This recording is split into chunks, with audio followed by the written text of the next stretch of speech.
Yo, hello everybody. Hope you're doing swell. It's me. It's me, the rainy streamer. Hope you're doing swell. I don't know what to say. I don't know what to talk about. I don't know. I'm done. I'm done with knowing what to talk about. I don't have like an intro. I don't have like a thing to say. What do you guys want to talk about? What was that song? That was the second lap. If you go on my SoundCloud likes, it's the second lap song. It's like a whole mix. It's like an hour and a half. I am left Criken right now, but I don't remember if this game has UI on the left or the right. So left Criken could turn out to be right Criken. We don't really know. Words is short. Words is short. This is a game that I really enjoyed playing. Chase Beneg, holy moly, thank you for the 10 gifted subs. I don't know what I did to deserve that. Was it because I wasn't talking much? Huge cowlick on your hair. Yeah, that'll happen. I have natural cowlick, and I can't get rid of it. It's just how my head is shaped. It's always going to do that. What was I saying? Oh, yeah, what do you guys think of the Timmy stream yesterday? I think it was a lot funnier than some of the other Timmy iterations we've had, but he was also such a little brat. And it's like it's a difficult thing because there's funny and then there's like overpowering, you know? And it's an impossible line to try to walk between the two. The misspelling words bit got old quick to me. Yeah, I mean, there were sometimes it was funny, and there's a lot of times it wasn't. It's also interesting when you tell it to be annoying, then like that removes any inhibitor of like this joke is old, please move on. He's like, oh, so more of that, you know? Yeah, you accomplished making an annoying brother maybe too effective. Yeah, exactly. How annoying is a good thing, and how annoying is a bad thing. I'm just not Ron Boy's material, and it shows. Yeah, who knows? But I was gonna talk with Zyke after the stream and do some more tweaking to hopefully figure out what a comfortable middle ground would be. Or, you know, some streams maybe he's more annoying, maybe some streams he's less. Or we make other characters that aren't just Timmy. And that way, we have some more variety. Because it would be nice if, like, a game like Esoteric Ebb, which I think is, like, high art. This game is awesome. I'm very excited to stream this again. Would be fun to have a companion playing with you. But someone like Timmy would just be like, what? Like, the entire time. And we need some like a little more we need like a little more a smarter companion, you know, someone that can like be along for the ride and just kind of provide insight and commentary and questions without being obnoxious, you know. The taking tree. Yeah, that's one approach. Speaking of characters, whatever happened to Salacious B. Crumb? I have a Salacious B. Crumb around somewhere. I think he's in a different room though. I think he's on display somewhere in my house. Just finished this game last week, so good to the end.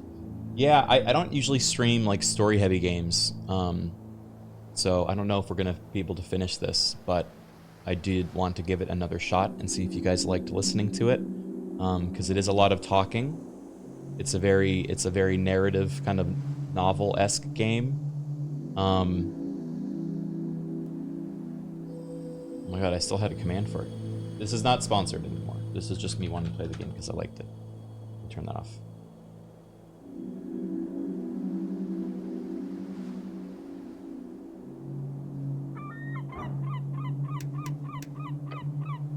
Where did we leave off? We were in the Goblin Garden, and I think had basically just got to the main kind of plot of the game. Flying Fly, thank you for the 8 months.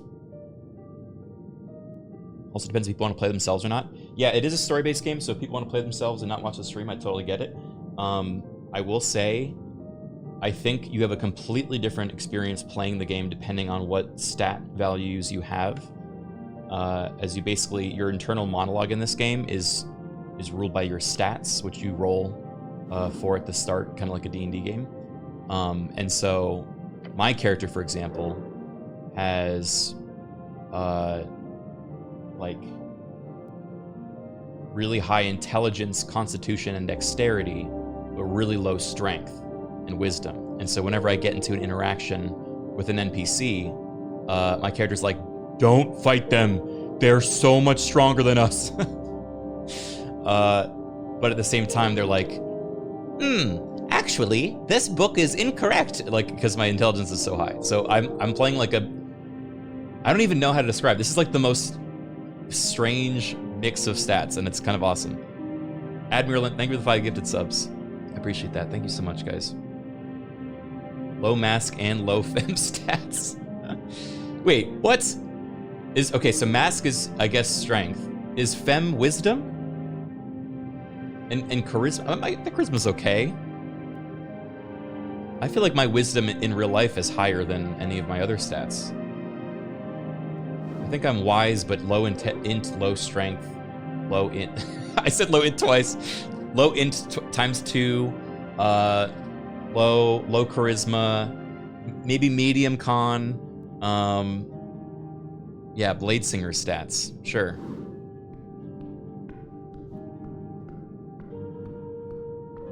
Fuck gender stats, gender is fuck. Gender is fuck. Okay, what am I beholding here? This is a tunnel. So yeah, we just met like the queen of the goblins, which is this woman, Lady Sageleaf. But we rolled really poorly when trying to understand what her power is, and so we have no idea anything about her, basically. The goblin glares at you with his muscles.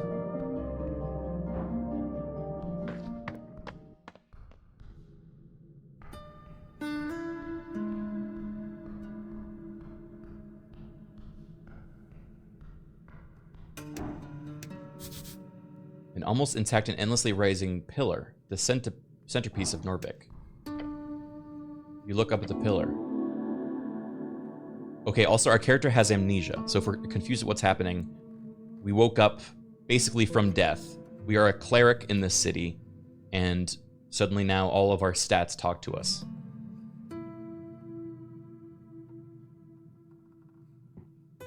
To think such an esoteric object would just sit here at the center of the city.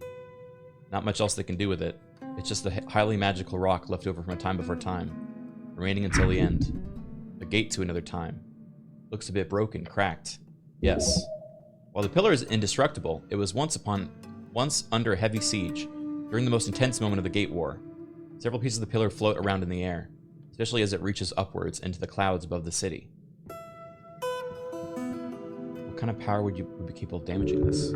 Gods. The most powerful of arcanists. The fundamental forces of reality.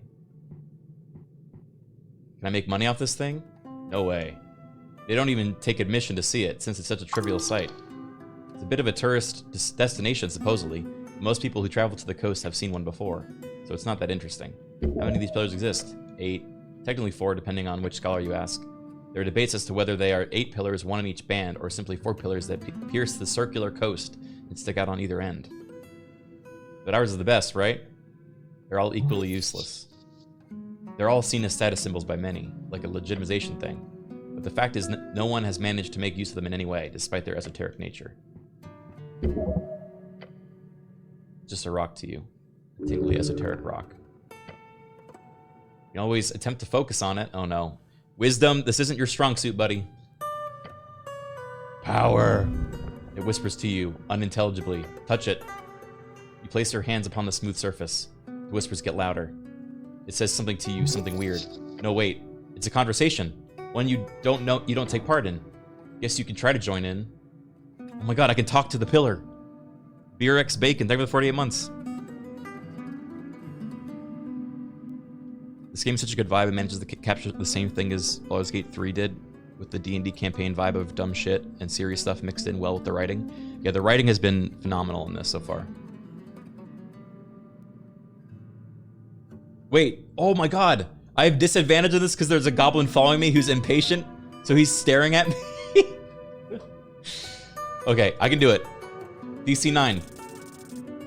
Yes! Esoteric Ebb updated. Speak. Hello? The goblin perks up. Ah, not me, sorry. The pillar vibrates. The whisper lies inside of you or something. He is here. Who is here? It says divinity. It says death. It says necrocrag. Huh? The voice ends. Your hand is repelled from the surface. Weird. You understand plainly there is more to this pillar than you need to investigate. In time and further below. Cool. Necromancy? Oh, speaking of, guys, Joe Oblivious episode 1 is going to come out this Friday. So we're going to have a watch party on stream this Friday. So we can all watch the first episode together as it's released on YouTube. And then once that's out, then I can stream more of it. But I made a promise to myself that I wouldn't keep streaming it until we release the first episode. Ends at sundown, okay?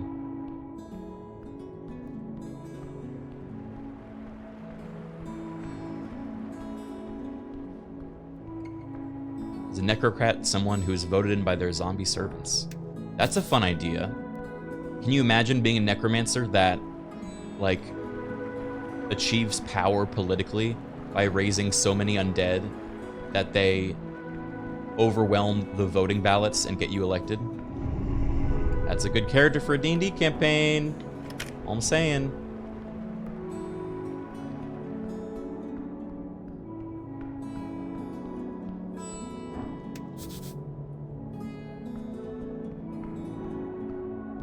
Unionized skeletons, yeah, that's fun too.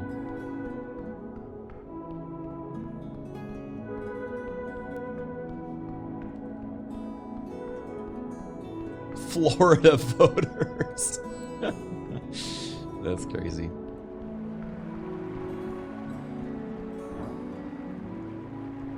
That guy's following you? Yeah, that's the goblin that was assigned to my party.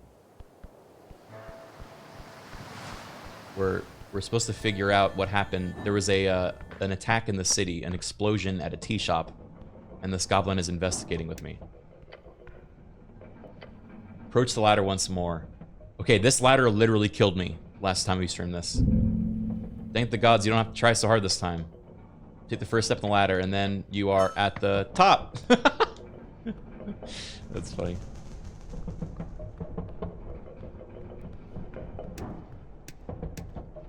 Trifle. Oh! Oh my god. Wait, I'm gonna trifle with these big cogs right here? Something's stuck in the gear. Stress cube. Okay, it's a DC 18 dex check. Oh no! You swipe in a hand and... Pull it back now. That doesn't seem to do anything. What? It's stuck. What? Yeah, this is bad. Your fingers! Oh my god! Oh my god! I'm dead!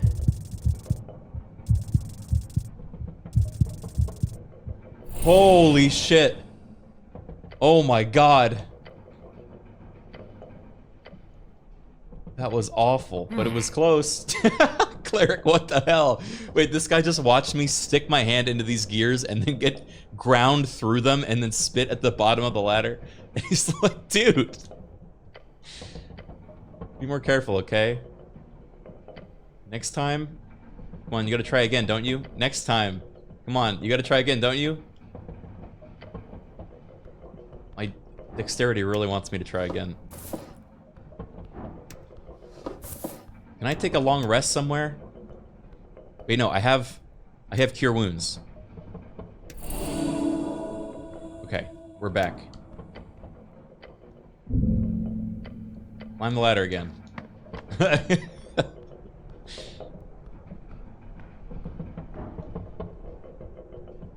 I don't think we can do it right now.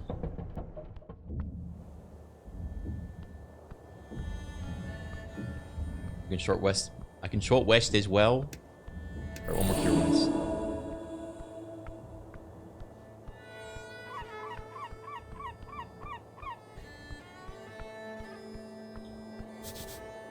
Dwarven stone broken in half. Pure violence.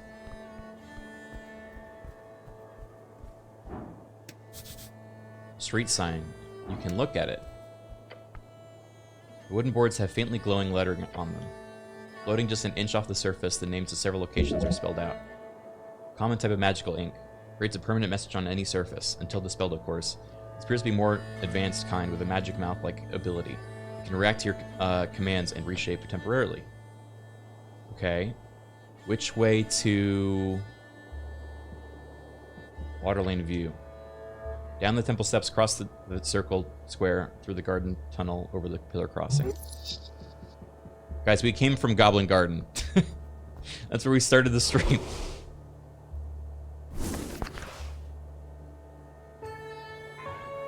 I know you want to go to Goblin Garden because of the alliteration and it's in all caps, okay?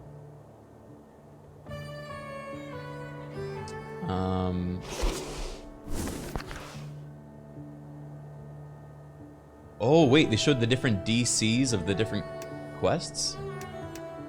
Or no? Huh.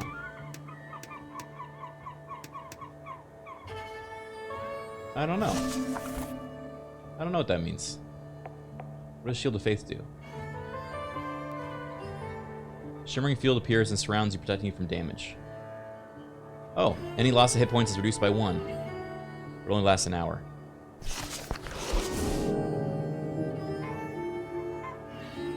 Oh, here we go, questing. Take root.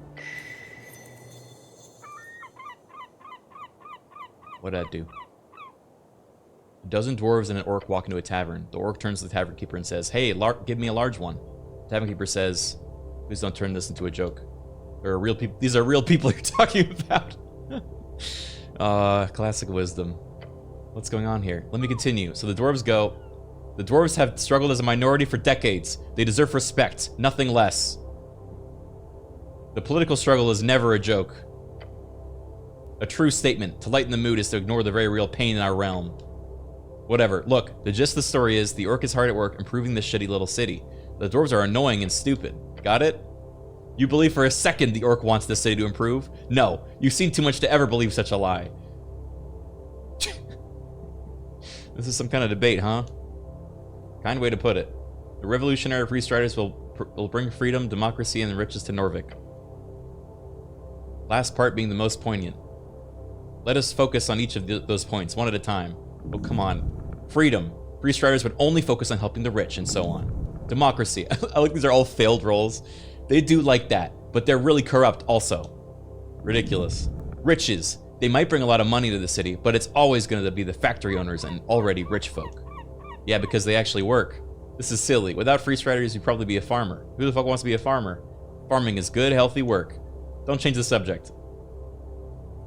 I feel like I should make a decision here.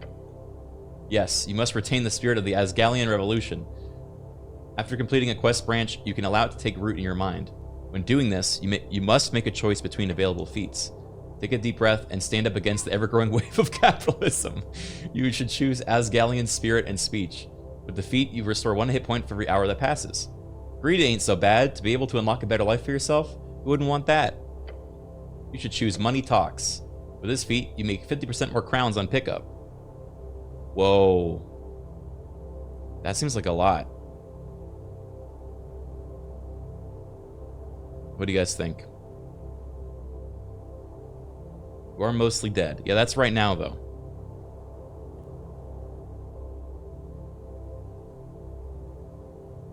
Money does indeed talk. Okay, I picked the money one. Smart choice. Now keep an eye out for any opportunity. There are crowns we made in every corner of this stinking place.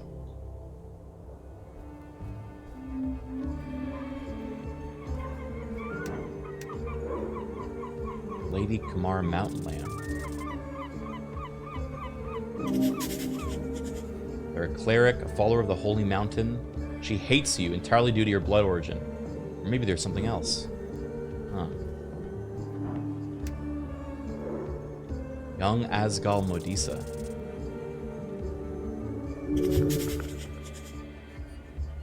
A girl on a mission. She's out to fight for the green, no matter the battle. Her brash exterior is no fakery. It is her heart worn on each of her sleeves. Responsibility. What is the weight she feels weighing upon her shoulders? Modisa does not see herself or ego as having any greater meaning. Rather, that meaning has been transposed from others. Her mentor, her friends, but most importantly, her ideology.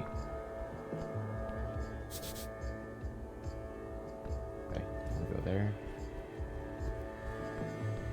Did this playthrough just start? I'm like 2 hours in. I got to kind of the beginning where you get your first companion, which is kind of like the end of the tutorial.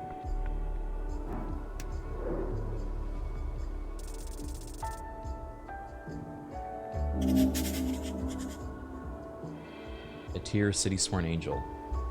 Cold, stern, glorious. She follows orders, the type of orders that grant eternal fulfillment. Later.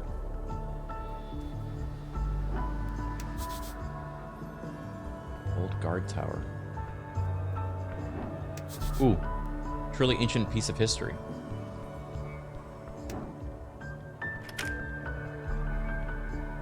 For the old guard tower. Never mind. The music's so cool in this.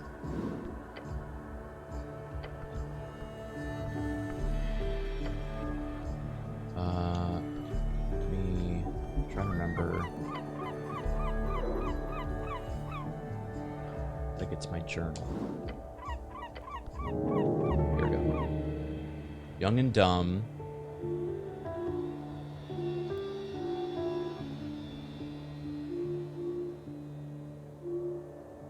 Class conflict.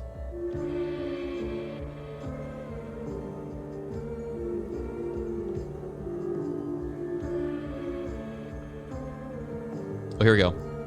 You're on the quest. On request of Lady Sageleaf, the Goblin Chieftain of Tolstad. Go see her right away. Okay, I already did that. And then... Frank, son of Frank, was seen on Pillar Road at the time of the explosion, but calmly walked downstairs afterwards. Okay, we have to find Frank, son of Frank. And there's a Birdman that was unaccounted for.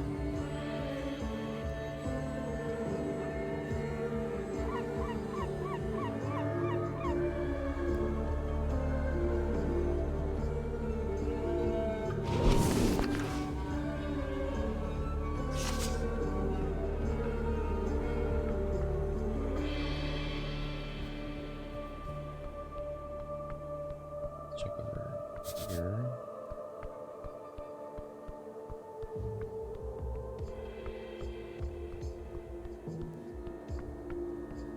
Yeah, this was the newsboy. Across the street was the same pillar?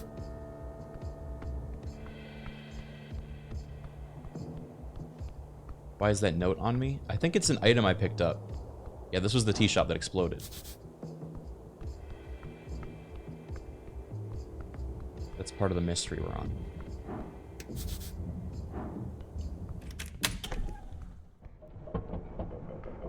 Oh no. I don't want to go back there. No, thank you. Something stuck in one of the roller mill blades. Oh no.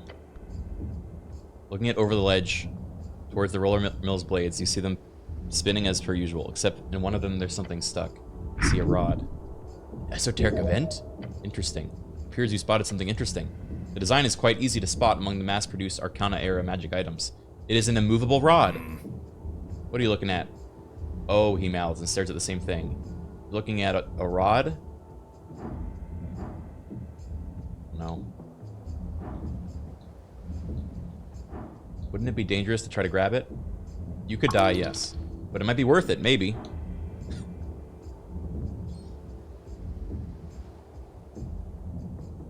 Snell won't want you to fall. I have advantage. That's it. That's basically free. Let's do it. Yes! You reach out, leaning as far as you can. Oh, for God's sake. The goblin grabs onto your skirt. Balance on the edge. And you get it! Gained a movable rod. It's a hard wooden frame, and you fancy iron set pieces on each end. Along the handle is a button, however, it appears permanently pressed down. Oh, it's an immovable rod! I've seen one of these before. I don't think it's supposed to move, though, right? A quick swipe of your hand reveals its magic nature. The tingle. However, this item is clearly broken. Try giving it to the goblin. Huh? Goblin grabs the rod. As you do, the goblin holds it alone. Yeah? It's really light. It's esoteric, clearly. Try tossing it in the air. He shrugs, okay. He tosses his hand up and the rod does not leave his palm. What? He mutters and tries to let go of the magic item. I can't, it's like I'm glued to it. What the hell? Here, take it back. Goblin hands it to you without a problem. He looks perplexed. Try touching it against the ground. As you do, it gets stuck to the ground. Obviously. It's a broken immovable rod. It's a movable rod. Sure. Whatever object it touches last, the rod will be esoterically locked and aligned with. It cannot be moved once it touches an object until it comes into contact with a second object. So it's like a sticky rod.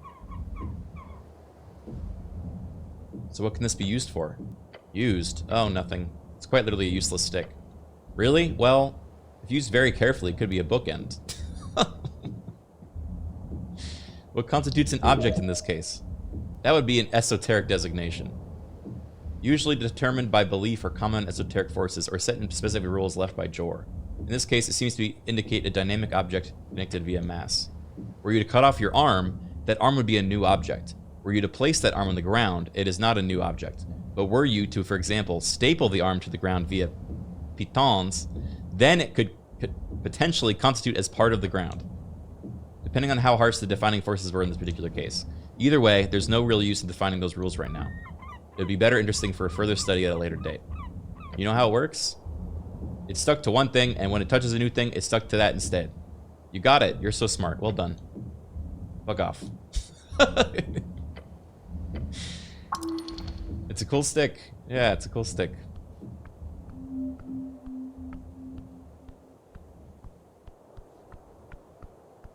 I love the writing in this game.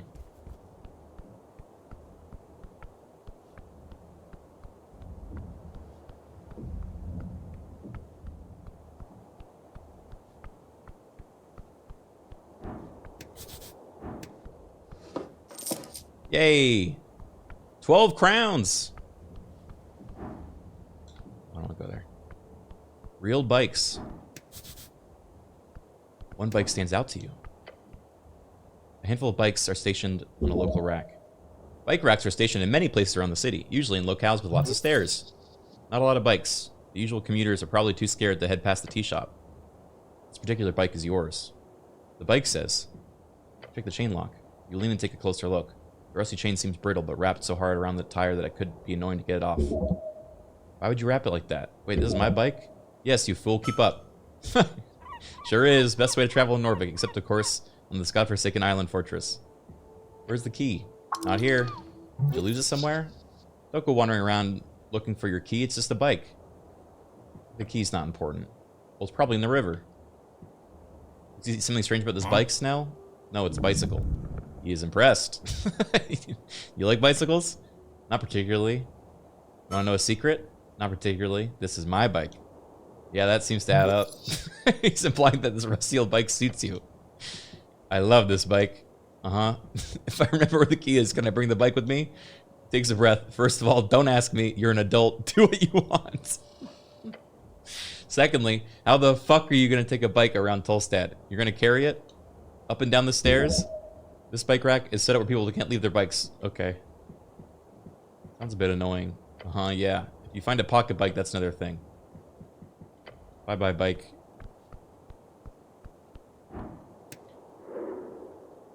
Zerba.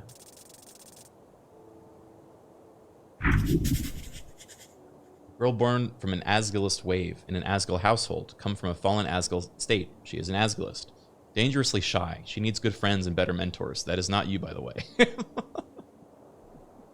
She has a bright future ahead of her, no matter the path she ends up pushing along into. Alas, her agency is nowhere to be found. Not that she's looking for it. Her agency is nowhere to be found. It's crazy. Where is he? The dwarven girl gazes around the halfway bridge before her eyes land on you. Hi, I'm the cleric. She looks around, clearly nervous. There's no denying it now, you are a cleric. Every time that I say to someone I'm a cleric, it levels up my sense of cleric identity. You're worrying her by your presence alone. Potentially by something else as well. I'm waiting for a friend, but she hasn't shown up yet. I'm getting worried. I can help with that. Get excited about a potential very, very minor quest. Oh, okay. Do we really have time for this? Nell whispers to you. She fidgets with her hands and clears her throat. This girl's neurotic and introverted. Ah, yes. I can tell she's a neurotic and introverted individual based on her emotions. She has glasses. She wears a green coat. She's a human, but not that much taller than me. I'll go look for your friend with the glasses. Thanks. I don't spend a lot of time in Tolstad alone, so I'm a bit lost. So thanks.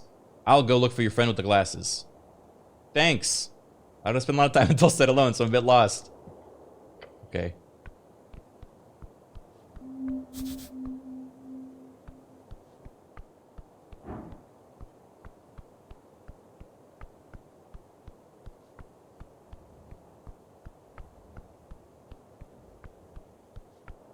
I love the way this game has interpreted each of these stats.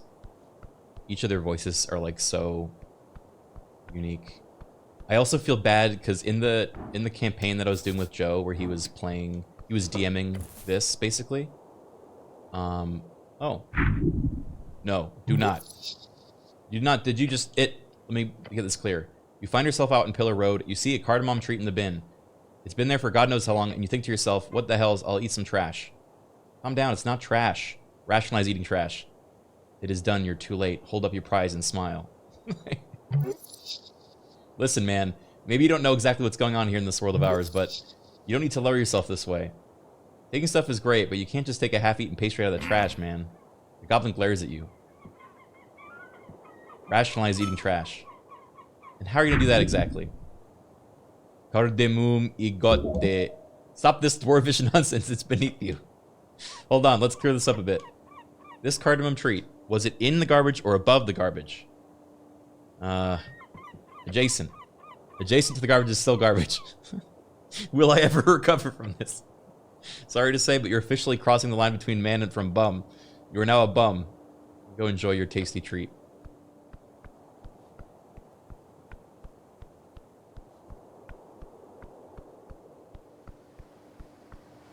Whoa. This looks dangerous. A glorious seagull. Okay, I could try pickpocketing a plume of righteousness from it.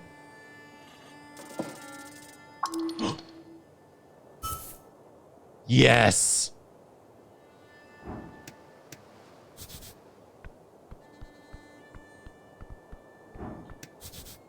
Satchel, it looks greasy. Oily instructions. Let's see.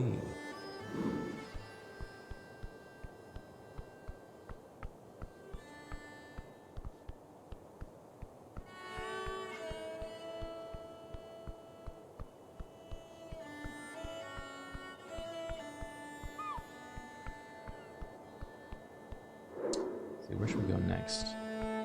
Is it a fixed campaign or generated? It's a fixed campaign.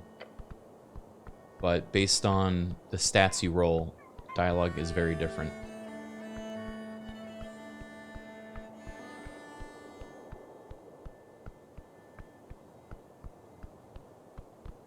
Don't forget to examine the items you pick up. Yeah, I don't remember how to do that. Inventory. Here we go.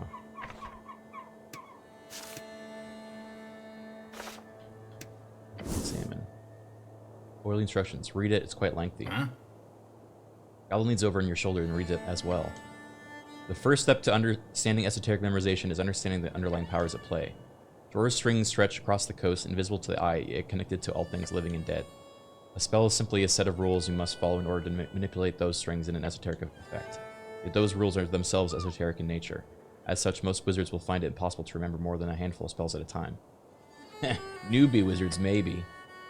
Oh, how many can you memorize? I'm more of a feelings kind of spellcaster. I don't care about numbers or rules or logic. He turns back to the page. This is the big divide between cantrips and actual spells, as cantrips are both easy to remember, It will not consume a spell slot. Spell slots are a common representation of how many spells in each spell level a caster is able to perform. As a gnome, you're naturally gifted in the art of illusion magic. Suggested harmless spell to use in training is the first level spell Grease. To increase your chances of memorization, attempt to cast at least 2 times per day. In the margins, there's a handwritten, hard-to-read note. It says, every evening and every lunch break at work, remember, you can do it. Oh no. Goblin leans over the ridge, looking down into the river. Damn. An esoteric mishap. Magic is the blade without a handle. Grease is a dangerous spell. Intensely dangerous. I memorized Grease? Hell yeah.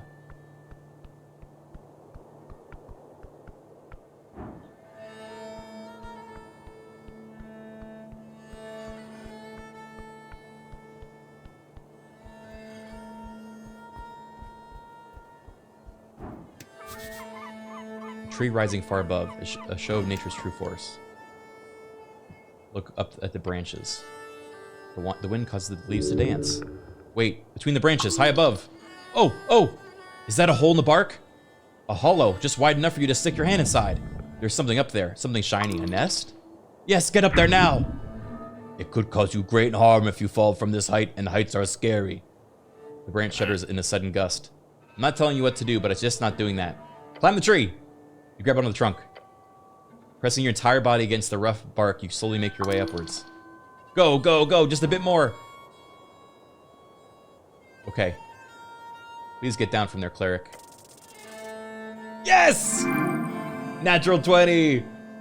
Wrapping your body around the trunk, you lift yourself up. The bark is rough enough for you to get a firm grip. Despite the vertical nature of this feat you're attempting. KevDev, thank you for the 50 months, by the way. 1 foot hand movement after another, each holding on for dear life. Take a deep breath and reach up, finally getting a hold of one of the upper branches. You've done it. Giving yourself the last way to get a view you did not expect. A bird's nest, unguarded, full of shiny trinkets. Jackpot. Ooh. The coins. Okay. Grab the ring. Ring of protection. Grab the polished stone. Shard of Jor. You feel the tingle. It's magic, baby! You find your way to solid ground. You lived, I'm surprised. Now can we go? Touch the tree. I don't see purpose in this. Bye, tree. Okay, what do we get? So we have a +1 dexterity immovable rod. Plume of righteousness.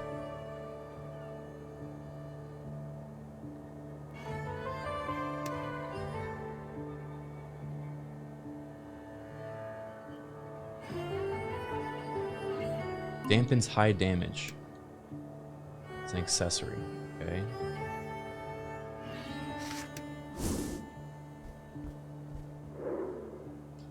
Temporal Rat, thank you for the 64 months. And Pen Pack, thank you for the 2 months. Welcome back. Oh, the Shards of Jor is like inspiration. That's neat.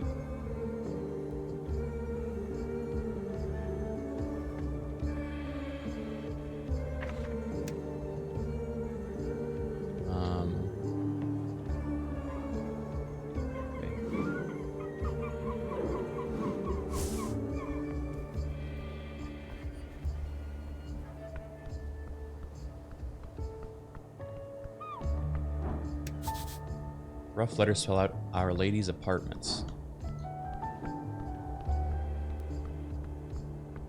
Could that be Lady Sageleaf?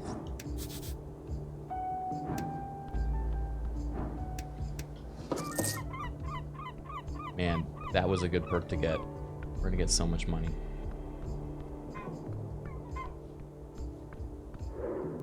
I think maybe, okay, hold on. Just because I keep playing this recklessly, I'm gonna equip the Ring of Protection. I think I'm gonna need it.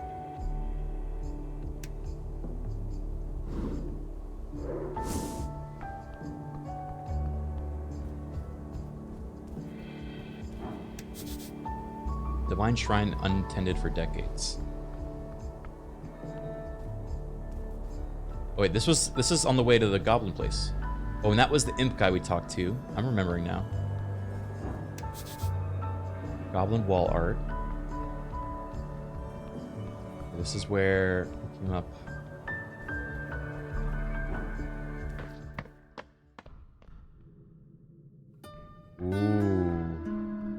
This may be where we're supposed to go. Drunk Sphinx opens at 8 or 6 p.m.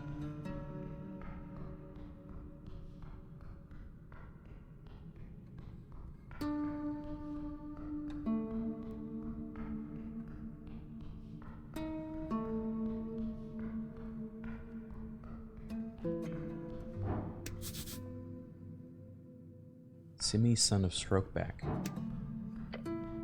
Strokeback Mountain. An apartment in the holes like any other. Knock. A long time passes. No one? No one.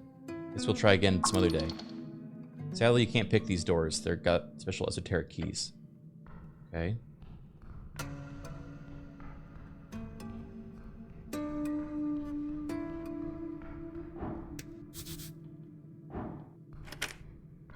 How many legs does a drunk sphinx walk on?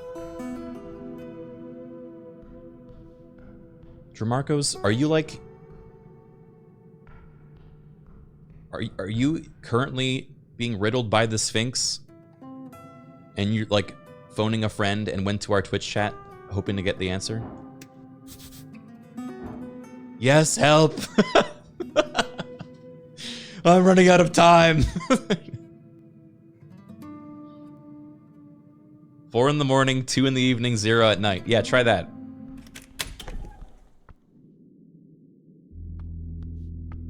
Oh, this is Snell's pad?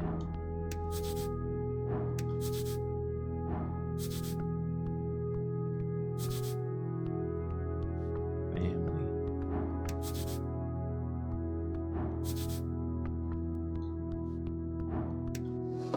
Oh my god. I'm stealing from Snell.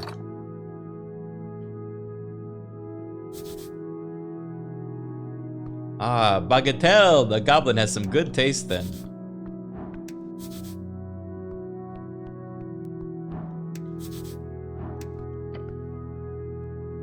Can I take a nap, Snell? What? No, he yells from across the apartment.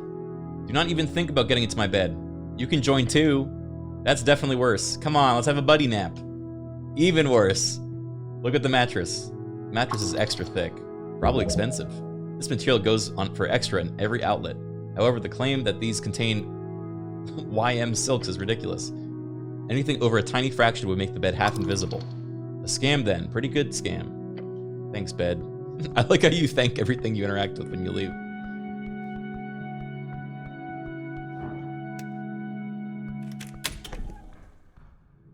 Is he not going to call me out for stealing? Oh. The winding path leads outside eventually. Okay. Let's go.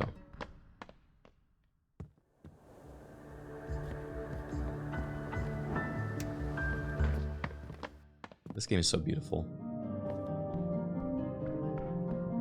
Yeah, normalize buddy naps.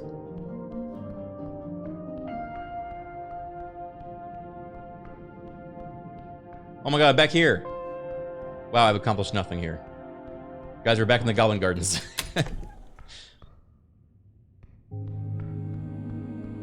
Oh, wait, this was where this connected to? Hold on. Could I have just gone this direction instead of doing that whole thing above?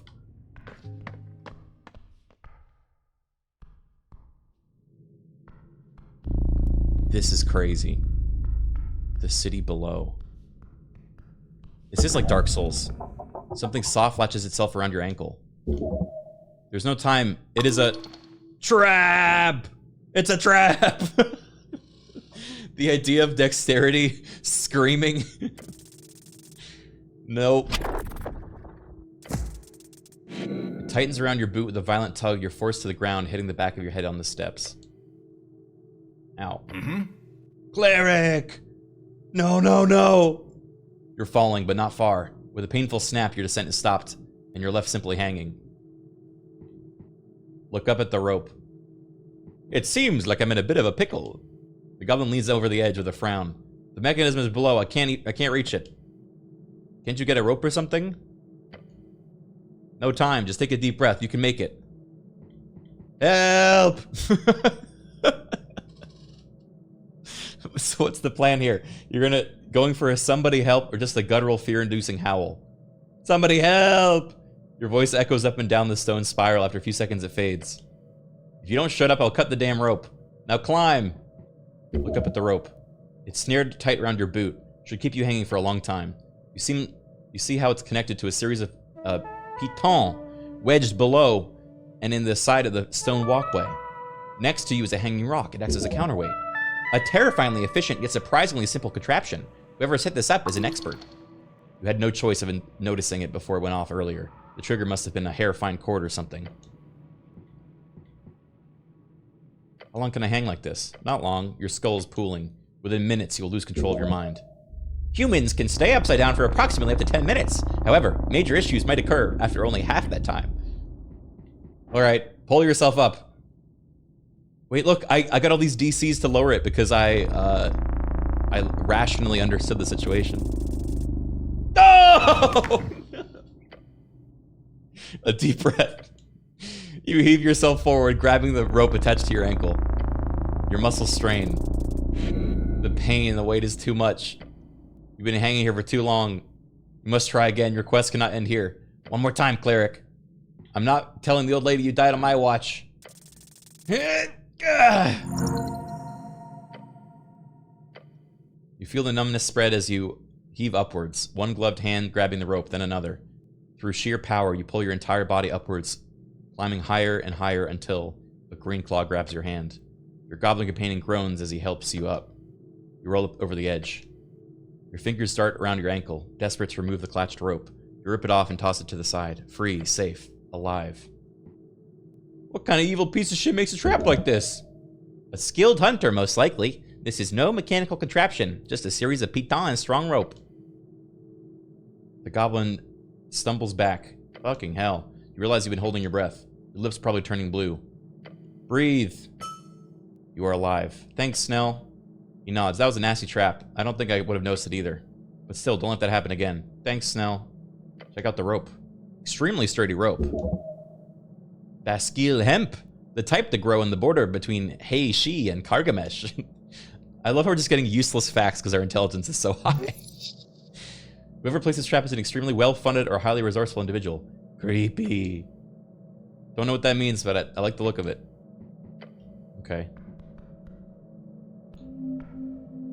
I'm gonna cure wounds again.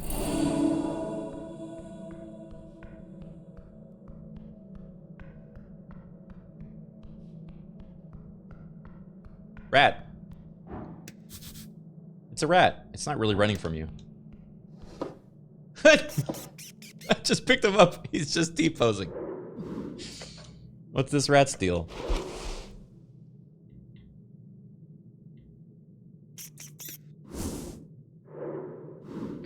The rats are free. You can just take them. A white rat, it acts shyly, but approaches you nonetheless. It looks like it doesn't really want to get grabbed by you, but also doesn't fight it. Instead, it just follows along. Sort of not very happy with the situation, but what can you do?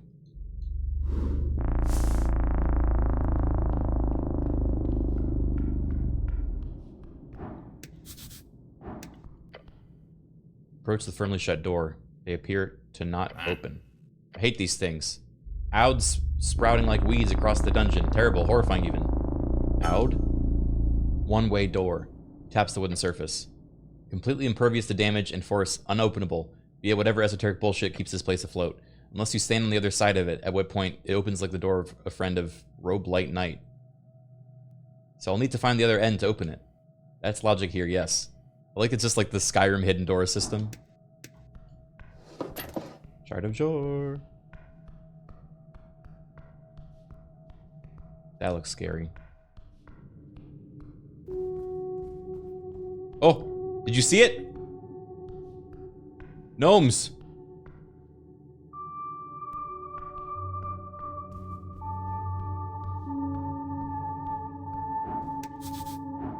Mushrooms. Yum.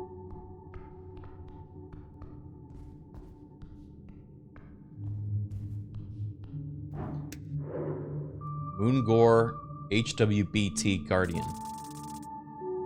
Oh, hell. A brute, a beast, and a warrior. She could break you easily. Human. A hairy beast towering over you. its face contortment into a stern, probably permanent frown. Watch yourself, this is halfway's territory. This is a bugbear. They are most common in the west, living in the rough lands between Fort Nip and the VK. She notices Snell with you, gives him a nod. Runner. Hey, Moongore, things going well? They are going. She nods in your direction. This your cleric? Seems so, yeah. I thought he'd be taller, she says with a scoff. I am the cleric, nice to meet you. The bugbear places a hand on her weapon. Do not cause trouble. A morning star, is it for you? Morning star? No, that's clearly just a spiked mace. I believe the term is flanged mace. A club! Keeping it simple, great. She sure keeps her hand on it. I have some questions about the day of the tea shop explosion.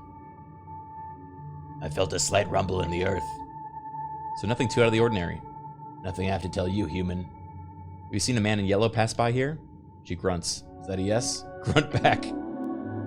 I did. Are you looking for this man? Yes.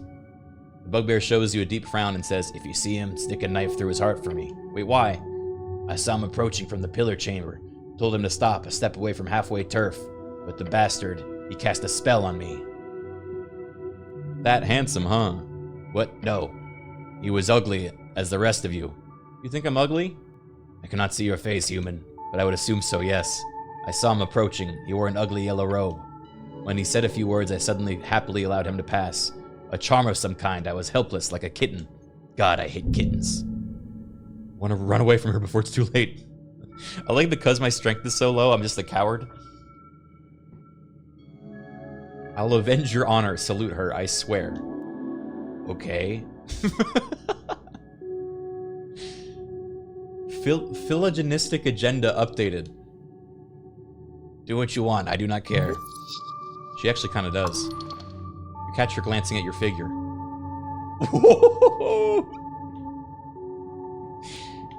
What else can you tell me about him? He has slightly darker skin, unlike most pale humans in Norvik. That's not very specific. You want wordy? Go ask a poet. You hate kittens? Yes, any child beast, really. They are too weak to survive on their own. That is a disgusting feature of adolescence.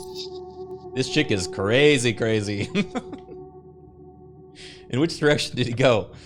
Through the south caves. She points towards the damp tunnel down the slope. Wait, a phylogynist is someone who deeply respects or admires women. Oh, thank you. I warned him about the monsters as he walked away because of that darn spell. I would have hoped for him to be dinner for some hook horror or dark mantle. I know what those are. Those are terrifying. But the bastard turned invisible as he entered the tunnel. I hate wizards. Same. Can't stand those nerds.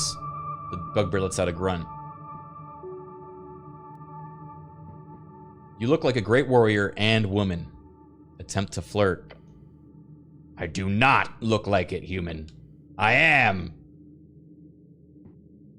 I agree. A lot. Like a lot. What are you attempting here? She laughs mockingly. Some type of courtship? You are a fool. Prove yourself worthy so I might look your way, you buffoon. I will return once I've avenged your honor, my lady. She clicks her tongue. Yeah, whatever. Can I have the spell scroll you got? No. I got this as a gift. I can't just give it away. Please? No. Just take it then. Leave the convo, sneak up and take it.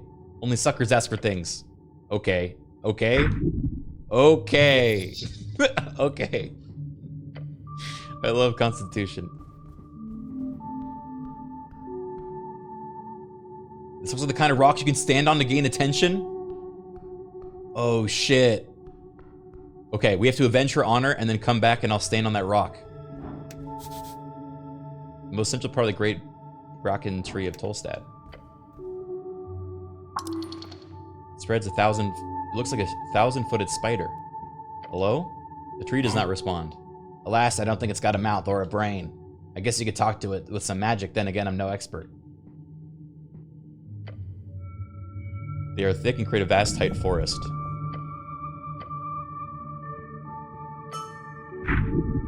The roots go deeper, much deeper. I should break down these roots, shouldn't I? It would be difficult. The tree is ancient and powerful. There is something hidden inside there. Oh, I need a 20. Good, let sleeping trees lie.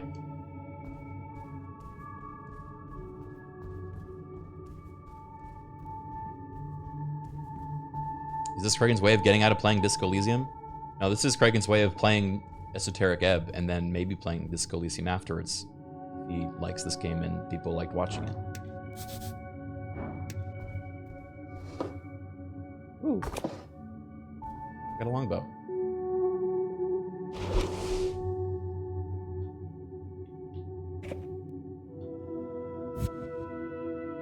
Wait, what?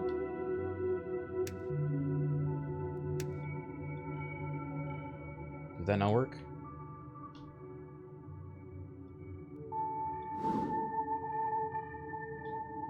Did I accidentally put that in deep storage? Okay.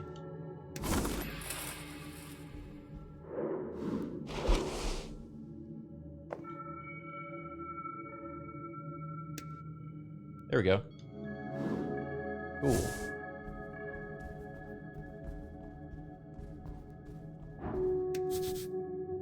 There's something interesting about this petrified wizard. A wizard stands before you, completely petrified. Their arms are raised defensively, hands covering their face. Basilisk victim. Nasty way to go. Why did examine the figure? Details are perfectly preserved in stone. Every fold of fabric, every strand of hair. Petrification captures everything in the moment of death. Look at their robes. Ornate robes with arcane embroidery. A wizard. Style is old, decades, maybe longer. Look closer at the cloak. Interesting. There's a rectangular shape pressed against their chest. A book! Clutched beneath the robes. It has been turned to stone along with the wielder. You peer between the stone folds of the fabric. One page is partially visible. Text upon is still somewhat legible. Stone does not completely obscure ink, if the pressure was hard enough. The handwriting is cramped, a wizard's notes. Most of the pages obscured by the angle in the stone, but one phrase stands out clearly, written in bold lettering at the top. Master Hagenshags, I will learn. A formal phrase like a student's oath or a passphrase. Hagenshags. That is the name of one of the greatest houses of arcanists in Old Demeanor. You commit it to memory. Somewhat interesting, I suppose.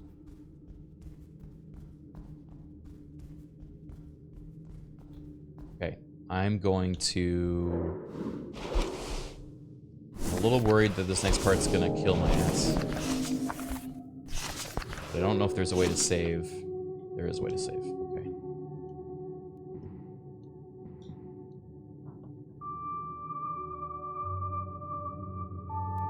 The part that might kill my ass. Okay.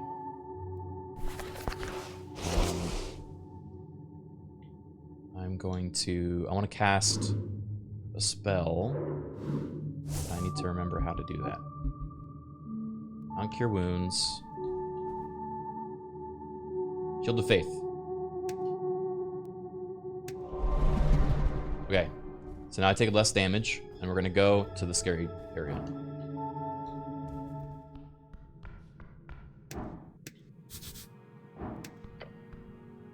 A tall stone mural stands before you. White mane craftsmanship. 3 serpentine figures carved and painted on the surface. Divine serpents! Each coiled and entwined with the others. The colors are faint, but still, they're greens, reds, yellows. Highly detailed, yet brutish. Ancient techniques. This was made by skilled hands during the Divine Era. Obviously a white mane remnant. Touch the carvings. The stone is smooth. Cool. What was the meaning behind the mural? Religious art. Inane, really. The white mane believed in divine triads, 3 aspects of power. Creation, destruction, balance. This was a sacred image. Okay.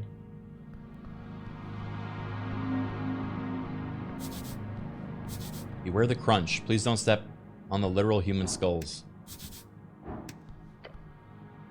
Strange markings cover the cave walls, painted in faded pigments.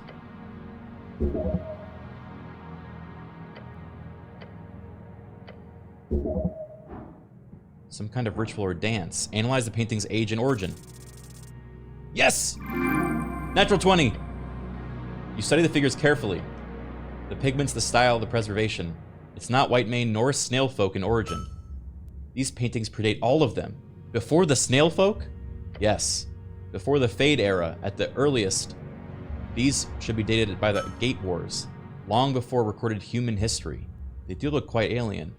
What are those creatures supposed to be, even? It could be depictions of forgotten beasts of Jor, of folk type or higher being connected with Jor. But the less exciting answer would be, these are rare aberrations depicted by whatever people inhabited Askin before the Tulan cattle.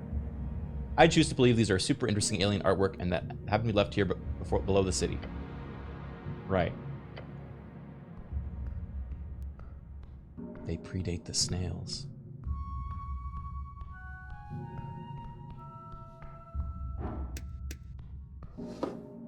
Bone dust.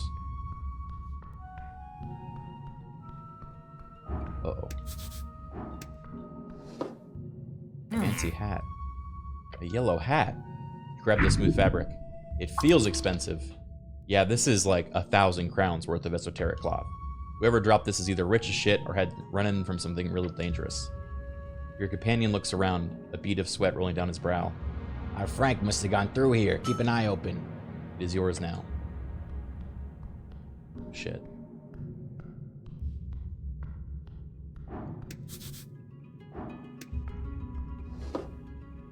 Esoteric lockpick.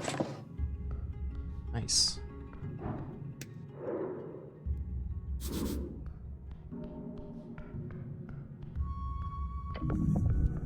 A sinking feeling appears. Oh no. Your gut. It sees death. The goblin jolts to the side. Cleric, there's... Oh! Oh, that's terrifying. Oh no. Roll initiative. Ah! Wait, it got a natural 20? One of the stalactites has sprouted a particularly nasty looking maw. How did I not notice this thing? It was hidden perfectly. Excuses. Flung around the shadows of the cavern comes a long tendril. It flies towards you like a ballista firing a long fleshy snake. In an instant, it's wrapped around... Huh? You're everything! Fool! Damn it! It tightens its grip and flails you around. Your ankle is crushed. You breathe through the pain, scream and wiggle. But then the tentacle pulls back, dragging you, flinging you from rock to rock. Grab something, don't let it. The ropes has you, its tendril fastened like a locked jaw around your entire leg as it attempts to pull you toward its maw. You're a fish on the hook, it's time to be eaten. An ambush! The goblin attempts to spring into action, but he's just too late. A monster? Run! Once you get control of your muscles again, that is, it appears you have been ambushed. No shit. Is there anything I can do here? Pray. Waste of time, try screaming instead. You're prey, but you will break its stomach once consumed. Thanks, Constitution. The tendril pulls you closer. But it clearly finds you difficult with all of its struggling, so it slams you to the ground. Oh! Bones broken, but still attached. Shit, shit. Your companion rushes to action, taking out its sling. Try to grab something. Grab what? The ground, I don't know. Takes a swing and fires off a bullet in its direction, striking right at its center of mass. But the bullet just bounces off, and it lets out a horrendous hiss. Balls! No, no way, you're not getting anywhere near that maw. Slither, slither like your life depends on it. Because it does. Slither, slither, slither! Oh! Oh, we're gonna die here. Attempting to throw yourself around to make the tentacle drop you is difficult, mainly because it's tossing you around the cavern floor, left to right. And its grip is tight, real tight, too tight. It grips harder. The roper keeps dragging you closer and closer to its chomping maw. Glance towards it, seeing the thousands of razor-like teeth almost extend towards you. You can handle one bite, right? Incoming! The rope bites down on your legs. 17? I rolled a natural 1. Wow. Terrible rolls. Okay, let's try that again. I knew this part was gonna kill my ass.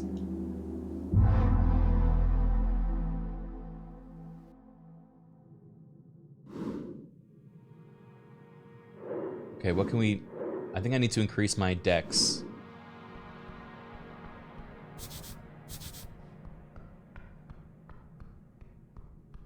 Yeah, I think that lockpick.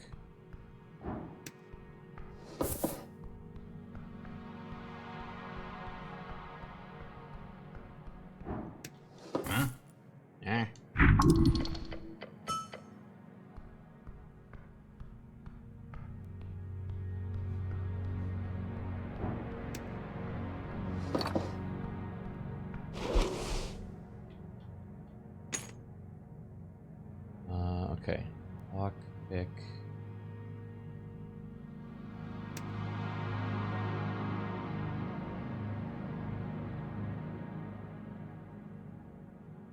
I have 15 con.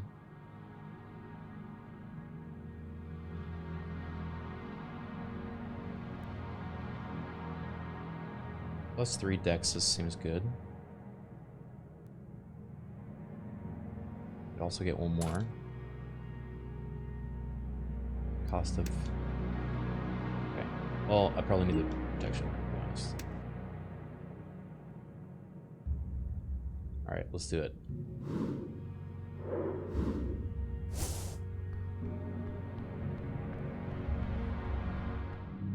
Wait. Oh, I walked around it this time. Wow, look how well hidden it is. No, I'm gonna fight it.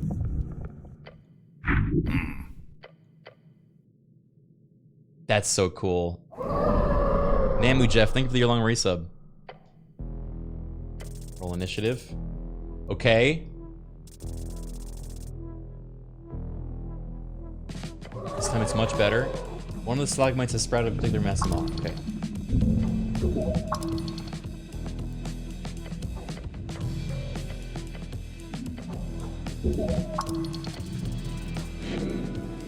Okay. Just 1 damage. Okay, 2 damage.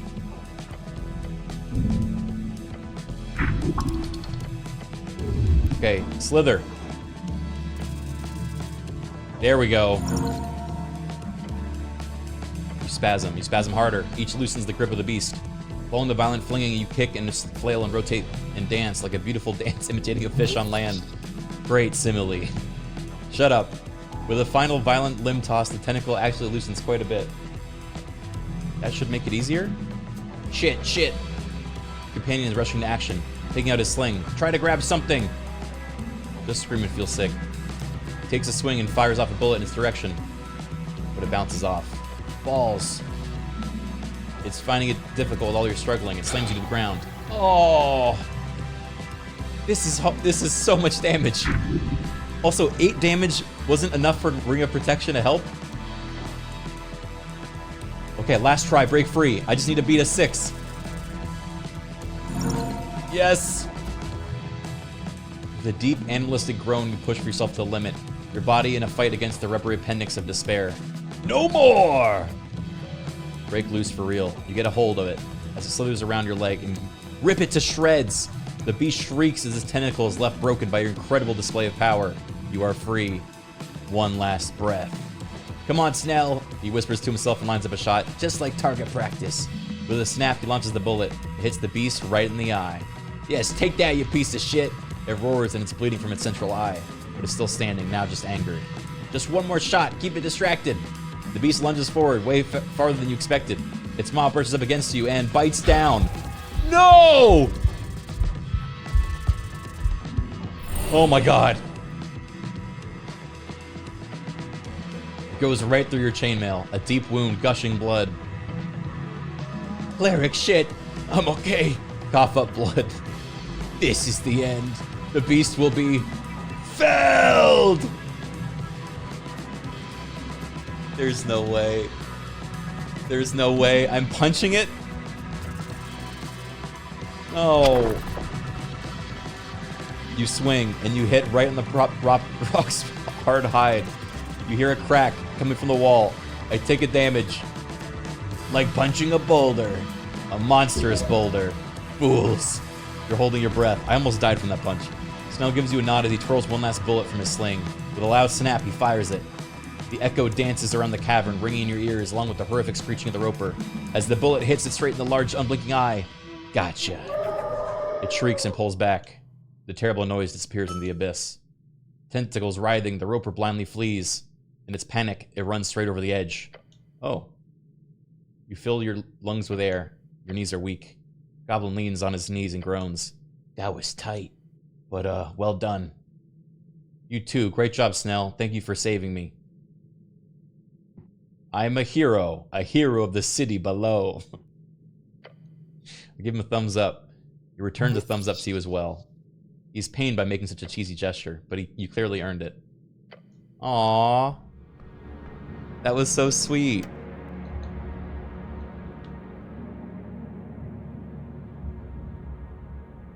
Thumbs up, Snell.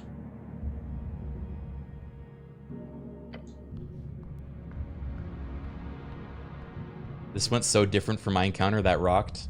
Yeah, no pun intended. Okay, I wanna do a long rest. Or at least a short rest, but I don't know. I forget the way to do that.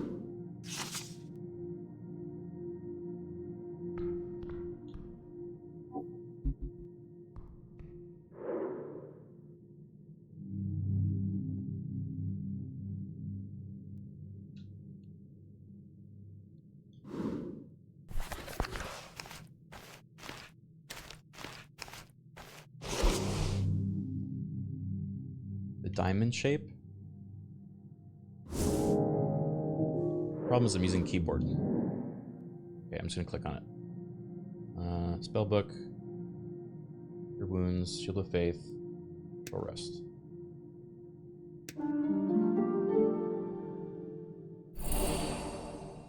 That's it? Oh.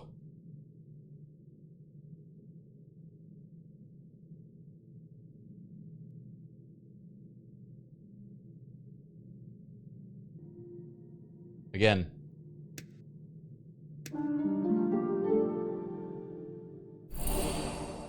Okay.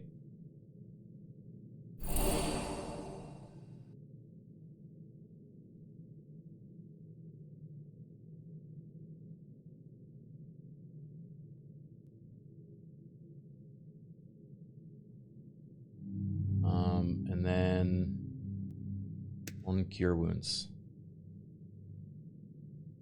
Actually, no. I have food and incense.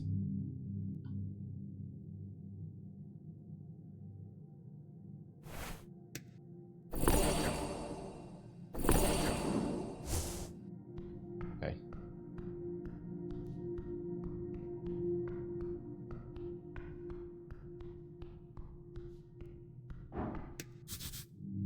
Grand engraving of the divine era.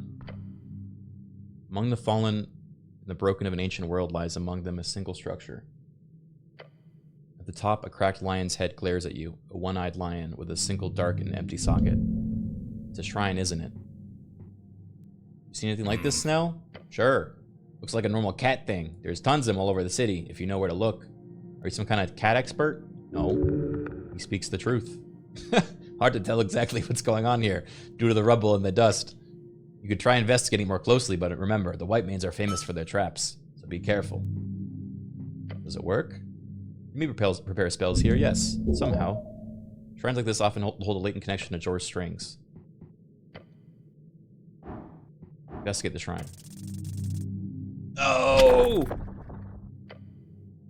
You trace your fingers over the markings at the front. There's something here inside the shrine, but you can't figure out how to get it open. There's a thick stone block that would be perfect, easy to destroy, even if you have the perfect tool for the job. Alright, I'm gonna prepare grease.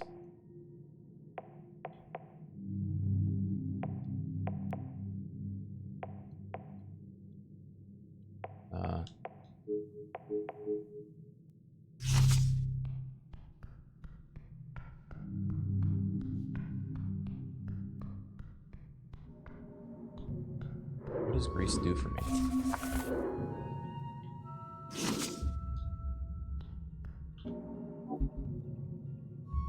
Slick grease covers the ground in a 10-foot square, centered on a point within range, and turns into a low-friction, difficult terrain for the duration.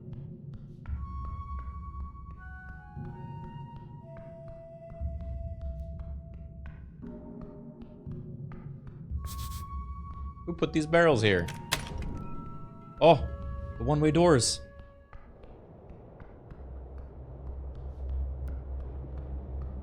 The sewers. There's a potion of healing among these empty bottles. Unless it's a mimic. They wouldn't do that, right? Okay.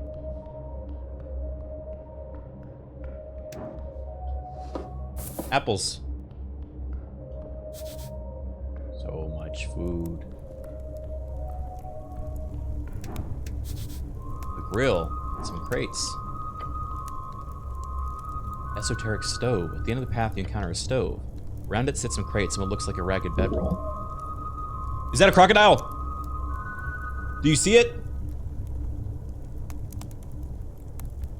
This is a camp. Camp's in the sewers. We got ourselves a big sewer rat here, big enough to camp and cook. The goblins look around the dark, damp tunnel. I don't like this one bit. Is it normal to camp at a place like this? No, cleric. Norvik sewers are notoriously dangerous. No sane person would rest here or survive. It's not entirely cold. Recent, huh? Some rats scurrying around the corner, nothing much. Leaning in, you see symbols hatched into the corners of the wood. HWBT. Huh. Goblin inspects them as well. We've had shipments going missing on Waterland in periods. Now I know where they end up. He taps the crate. Spices. Taps another. Potatoes. Yes, it's food crates. Food. Just food. Over time, it's been a lot. These crates hold food. Why food? Whoever down here is clearly siphoning off resources from the halfway bridge tribe. Foolish question. Obviously, this is a hideout of some kind. I've been trying to nail this thief for a while. I figure it's some organized thing. Considering the size of this hall, it's gotta be. So what do you propose? Possibly, we could always go get backup. I know we're on a tea shop mission, but... Quest. What? The tea shop quest. Right. Anyway, this is kind of a big deal for the halfways. Lady Sageleaf would be happy to finally get this thorn cut down. We don't have time for that, Snell. What do you mean? You do random shit all the time. It's not random, it's called questing. But he gives you a frustrated look. Why don't we call this a quest too, eh? Oh, what's the name of the quest? We can call it the food quest.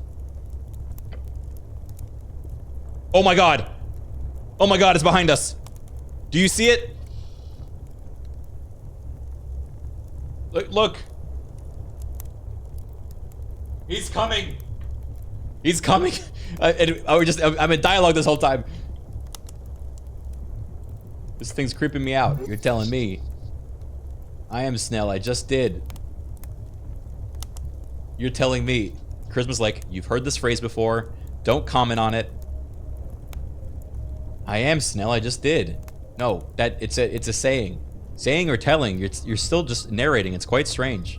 No, it's a saying. Anyway, comes creeping.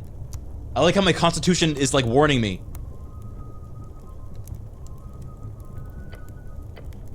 Oh my god. Ah, I'm freaking out. Give me something. Anything. Behind you. Your companion gasps for air as he glances back. Great hungers. Turn around. The goblin's already on the move, his sling loaded, spinning, aiming. To see hunt come to grade, how good. What is that? You watch the hulking mass of flesh and wet scales rising from the shadows of the sewer. A crocodilus. Oh my god. That is crazy. He's got a nat 20. Fuck me. Earth bless your soul. It's as if all the playful toying with his food is suddenly over. The croc-like creature lunges forward. Silent and focused, it reaches your face and entire body, enveloping you in its maw. 3d10? You manage to squirm out of its grip before it rips your being into shreds. Blood is lost. You can't let this happen again. Shit, shit. Snell's sling creates an incredible sound echoing down the tunnel. He lets his stone fly in a powerful blast. The projectile hits the monster right on the neck, causing him to let out an angry growl. Wah, wah, bow down before it's too late. You are food. There's not much time. But if there's anything to de-escalate, do it now.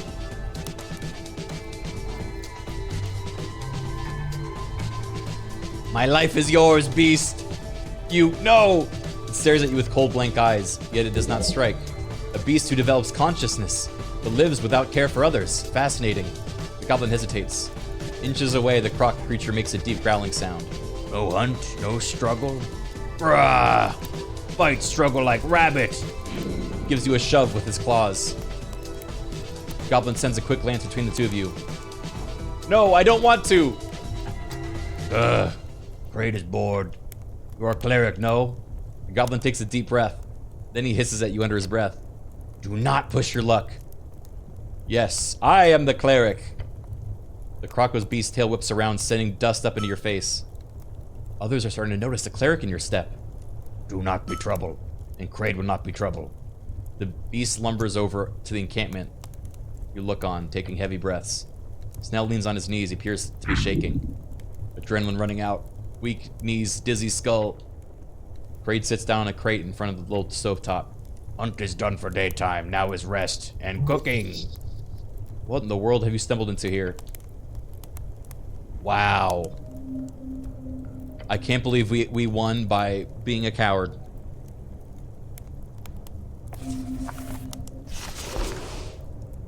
I'm gonna eat some treat.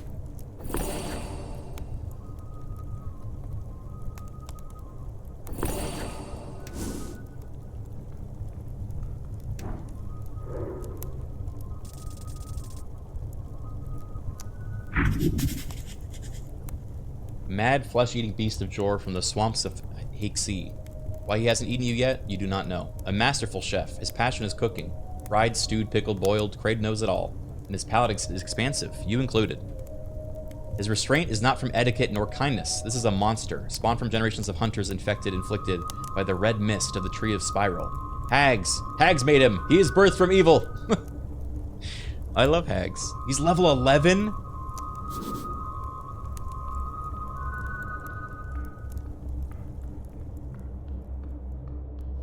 That's crazy.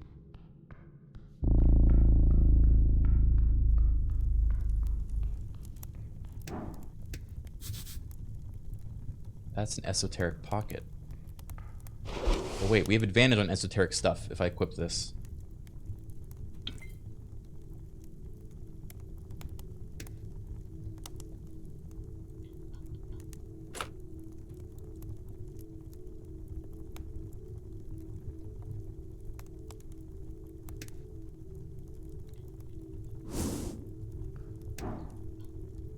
Oh, no, I can't.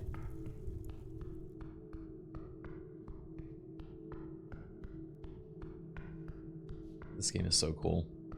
Can't believe I started saying that unironically now. A massive statue of a minotaur. The door closes behind you. Oh, great. Your companion lets out an audible gulp. Gurzelbla. Jurdoish and I batuoso salvesti. Snell, why did you let me go into this terrifying chamber? It's... His face glows red from anger, or the lighting. You're the cleric here! The words change tone and intensify, mimicking your own way of speech. Two have stepped into the 5th chamber of trials. This will be your final and most mounting challenge yet, O champion of the host. Did we, like, somehow just stumble into, like, the end of a temple trial quest? Like, there were 4 of the trials that we just managed to not find. If outside again you wish to see, answer me these questions 3, the answer of which I shall judge fairly upon thine soul. Who will take this first step? Damn it, why do you have to pick the scary red light cow room? You must take the first step to answer 3 questions to finish the 5th trial. What a conundrum riddle. Can my goblin psychic help out? The other will not interfere, or the trial has failed. The other will have a turn of their own. So really it's 6 questions. 3 questions. Times 2. 3 questions. 6 questions. Got it. You go ahead, cleric. The light lands upon you. First question. It's like a game show. Get ready. Whatever it throws up your way, you will know the answer. What is your name? Whoa, deja vu. Not this again. My name is... The light intensifies. Say Ron. But what if that is not the right answer? Ron. The light blinds you for a moment and you feel the chamber shake. Ron, boys. What is your quest? To solve the mystery of the tea shop that blew up. Again, the eyes of the cow glare into a fiery beam. What is your greatest fear? To be abandoned. For a 3rd time, you feel the rumble along with the hot gaze of the Minotaur, then turns to your companion. The chosen will be you. Snell in response gives off a shocked scoff. That's easy. Yeah, this was pretty stupid, all that build up for nothing. At least the cow knows how to put on a show. The goblin stands up straight, facing the light. Go ahead, Guardian, ask your questions. What is your name? My name is Snell. He enunciates perfectly. The eyes of the statue grow stronger. What is your quest? You catch him glancing to the side for a second. My quest is... Oh, wait. Snell's gonna have a different quest. His quest is gonna be to fuck with me, I bet. My quest is to serve Lady Sageleaf.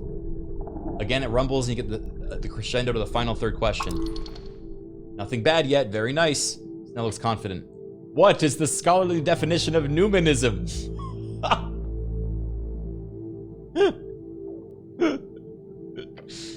His face drops. Panic. What is the scholarly definition of numinism? That depends. Arcane era scholarly definition or divine era scholarly definition. If you had gotten this question, you probably would have short-circuited that magic mouth. Arcane era. Numinism is the governmental rule of divine dictatorship. It is quite terrible. What is the scholarly definition of numinism? Attempt to show Snell what numinism means. The goblin has his eyes fixed on you as you hold up your hands. This is so good. All right, we have to do charades. And the answer is governmental rule of divine dictatorship. Pretend to act like a tyrannical magic man with a big stick, then pretend to use the magic to mind control your followers, then pretend to show how those followers slowly overcome you as a way better arcanist comes into power through a fair system of meritocracy during the Arcane era. Pretend to pray, then pretend to be a big, strong earth, then pretend to show how people congregate into cultural units underneath God Kings during the Divine era. I'm gonna do the former. His eyes are full of panic as you spend precious seconds waving your hands around. Unfortunately, he opens his mouth to speak, still staring at you dumbfounded. What the fuck are you doing? Oh. Beneath you, sea of spikes. Oh! Scramble to grab anything. No, no, no, no! Microseconds, that's what you got. But somehow you manage to stretch out, sprawl out with your hands, landing on rough stone and your feet. Well, let's just say, you're in a bit of a shitty position right now. Do not move. You want me to stay like this? Just a little bit longer. The goblin attempts to step down your lower back. Your feet slip an inch. Whoa! Shit. Your entire body is quaking. You cannot hold this for long. Okay, new plan. Cast Spider Climb. I don't have Spider Climb prepared. You don't have Spider Climb prepared? Why would I have Spider Climb prepared? I don't know, why would you? I actually can't think of a single useful situation for it. You did used to have Spider Climb in your spellbook before the river took your collection. Alas, you will have to do this the brutish way. You're going to die here. Hold out. Let him climb off.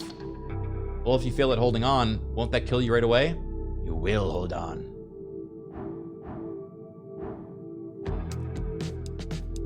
All right, Constitution. Great. Tell him. You can hold. Do it. I can hold.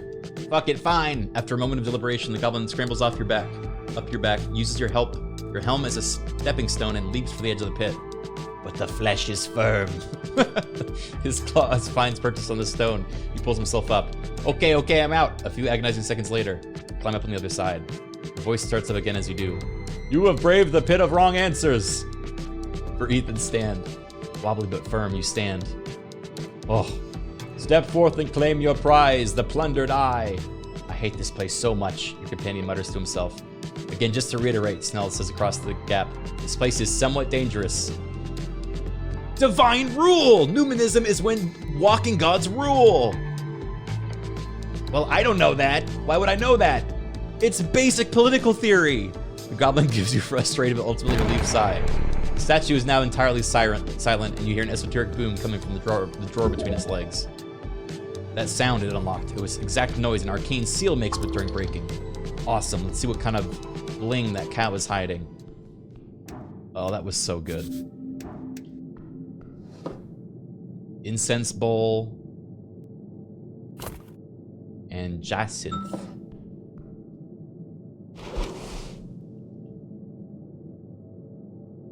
Chipped incense bowl. -1 charisma, -1 con. But +1 intelligence, +1 wisdom. Is that worth it?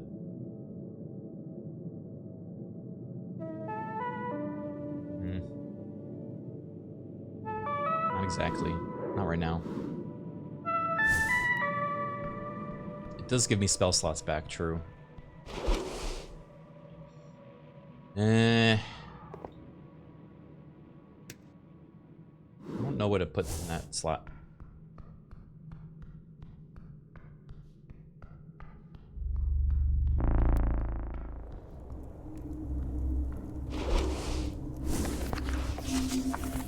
I need to save. I'm terrified.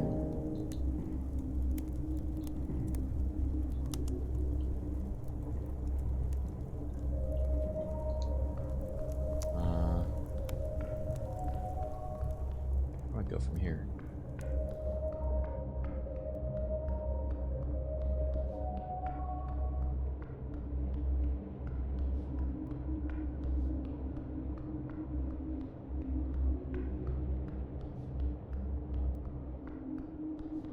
I guess I could talk to the crocodile. I was kind of afraid to, but now I want to.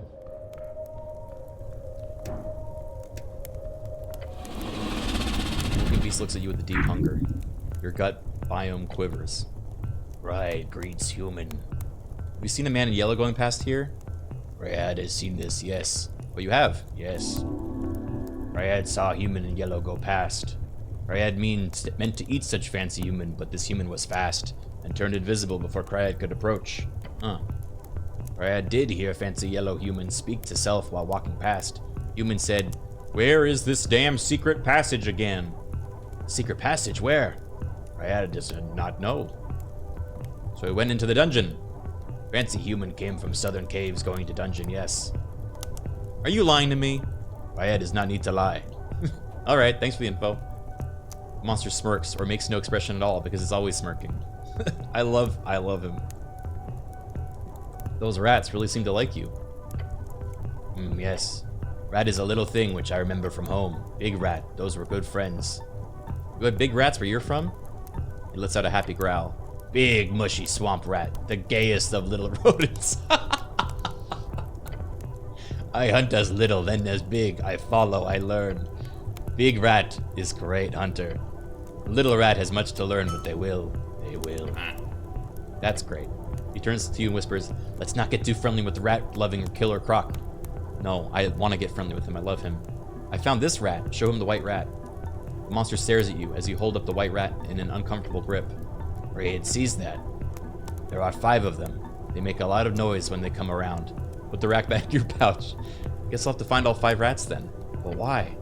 Who gave you this quest? I'm not sure. Then you should probably reconsider before you head out on a rat hunting mission, since nobody has promised you any pay for it. So yeah, think about that. What do you hunt down here? Many things. Ryad dive and stalk. There is wild land below, far deep dark. Find anything good down there? Yes. Ryad take many trophies, from big chicken to little drake, and those of many, many teeth and eye. Most are not tasty. Some vary. Glances at your companion. You. The goblin does a comically loud gulp. He tries to play it off nice. Little green men, you are not tasty and not even fun to hunt, but you look spicy. He holds up a hand in a stern face. I can assure you I'm not. Croc lets out an amused growl. But not above here, right? You stay out of the city. Yes. Cryad hunts in wilds. Urban sprawl is too easy. When Cryad has mission, the hunt begins. Mission? Croc smirks. Cryad say nothing. Where else do you hunt? Hunts where he pleases. This land is good for sport. Great beast roam and many fresh challenge awaits. When Cryad is on hunt, he goes far. Oh, good to know. I love this guy. So you're a chef, huh? Yes. Cleric is hungry. Cryad offer Slog Dog! The beast holds out one of the strange sausage-shaped meat pieces. Slog Dog? Slog Dog. Slog Dog? It is Slog Dog, yes. You want a Slog Dog, Snell? I'm good. Mystery meat could contain anything. Beware. Eat the food.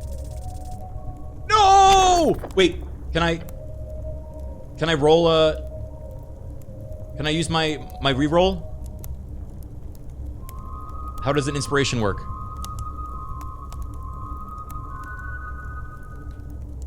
No, perish. After the dialogue? You can use again in dialogue option? Wait, so I have to go... Oh, if it comes up again, but not for all rerolls, okay. It turns your stomach, take a bite. If you don't chew, you only swallow. Before you do, your body begins to shake. It is coming back up. Stop eating the slug dog. I see, cleric does not stomach. He lets out a deep laugh. Oh, it does, it is there. Inspect the meat first. Some slices of aberration meat, mixed with more traditional Ascani fauna. You eat around the more poisonous flesh. Fuck it, we go again.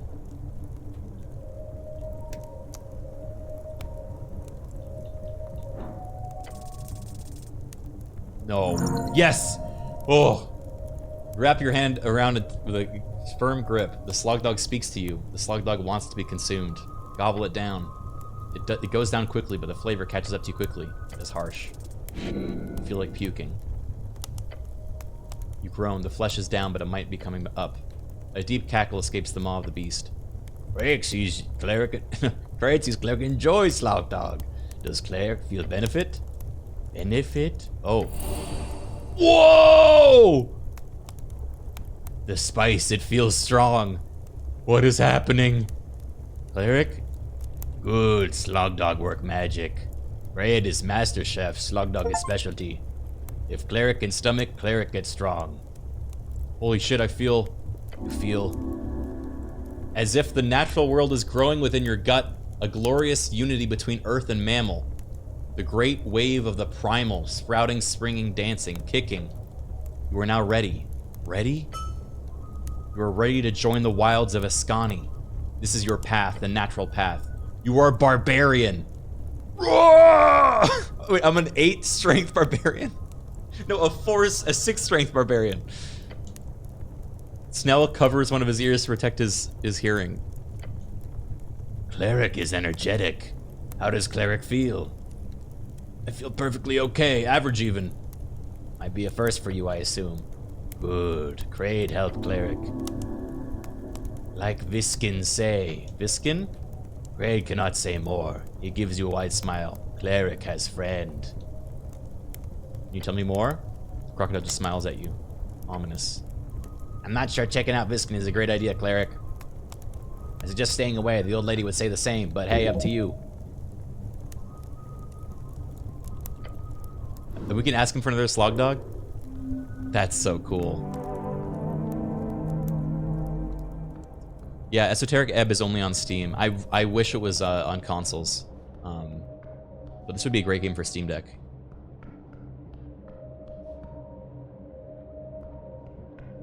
Ask him about the crates? Well, I didn't want to ask him about the crates in front of him.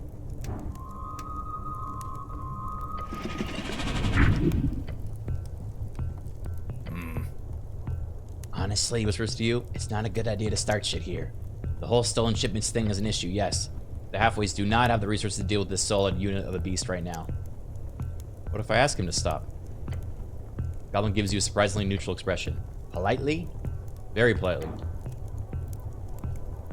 I'd come up with a persuasive argument. Oh my god. Okay.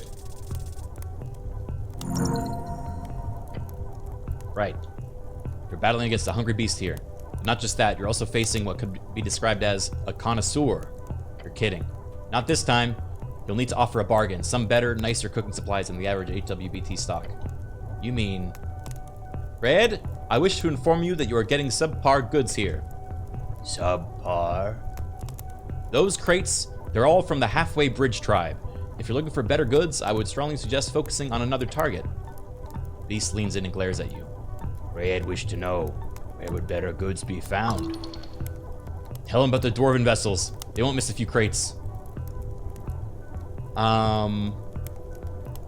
You know, there's a dwarven importer exporter located along the port. They're connected to the VK and Divarby. Importer, exporter. I've seen these, dwarf, yes. He growls. They have better, fresher goods and more exotic stuff, too. You'll definitely want to focus on them instead of these cheap goblin crates. Maybe Crane will. This supply is getting stale. He turns back to his stove with a deep snicker. Nice job, the goblin whispers to you. That's probably as much as we could have hoped for. Redirection! Oh my god. You hate dwarves, huh? Apparently, my dexterity seems to hate dwarves. The dexterity in my brain keeps telling me the dwarves are we should throw them under the bus.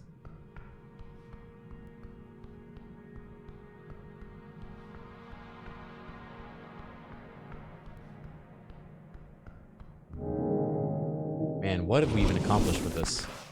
Oh, wait, there's the hidden passage. Right.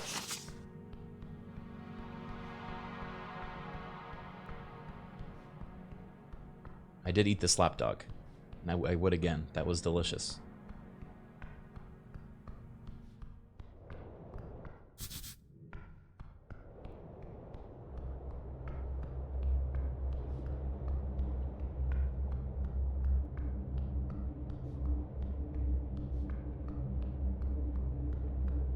Oh, this is probably the secret passage, right?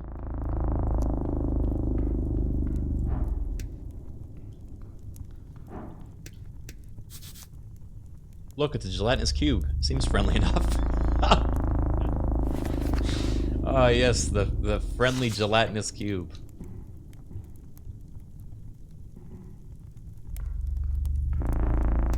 Trifle with the gelatinous cube. Oh, it's just a sloshy stress cube. Oh.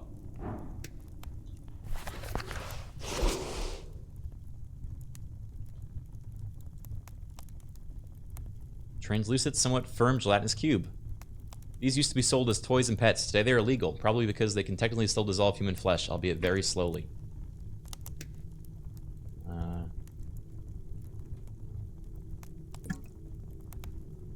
Let's pump that intelligence.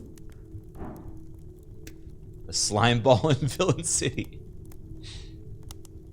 Snail on a chalkboard? What the fuck? 100 gifted subs? Why?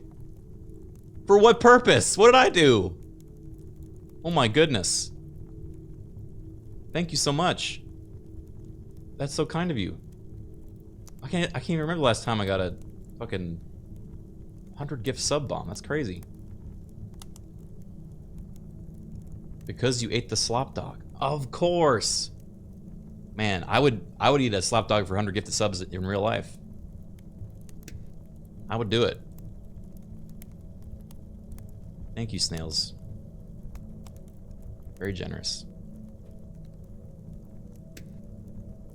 Order one. Someone clipped that. Uh-oh. I'd eat a slap dog for $5. Yeah, I'm gonna go on code factor Criken F, and on my next factor meal I'll order a slap dog.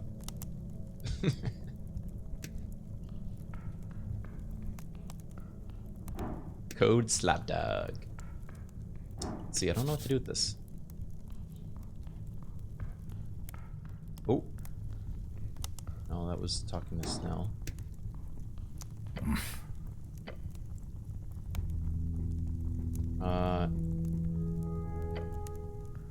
Right.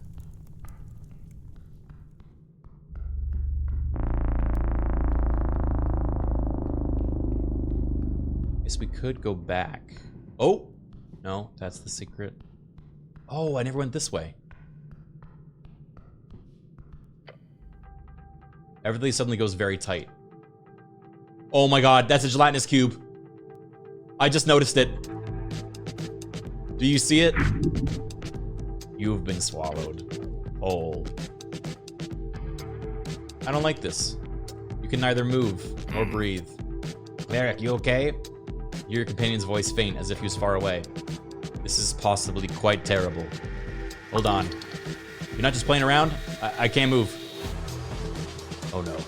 Oh no, no, no, no. Stop playing around. Stop like that. Reminds me of the time that Goblin takes a step closer to you before jolting back. All around you, acidic gel. Cube! It is seeping into every crevice. Keep trying to scream. You cannot. Everything is stuck. You appear to have enclosed. I love intelligence. You appear to have enclosed within a gelatinous cube. You are statistically likely to die, here and now. No! Not like this, in this terribly embarrassing way. What kind of idiot just walks into a cube? Cleric, you hear the goblin's voice faintly behind you. Listen to me. I don't know why, but the cube ain't aggressive. Tosses in a rope that quickly gets sucked into the gelatinous mass. Push a bit closer to the edge and grab the rope. I'll help pull you out. The rope does not get nearly close enough for you to easily take it, but you can get to it if you try. 23? It's over.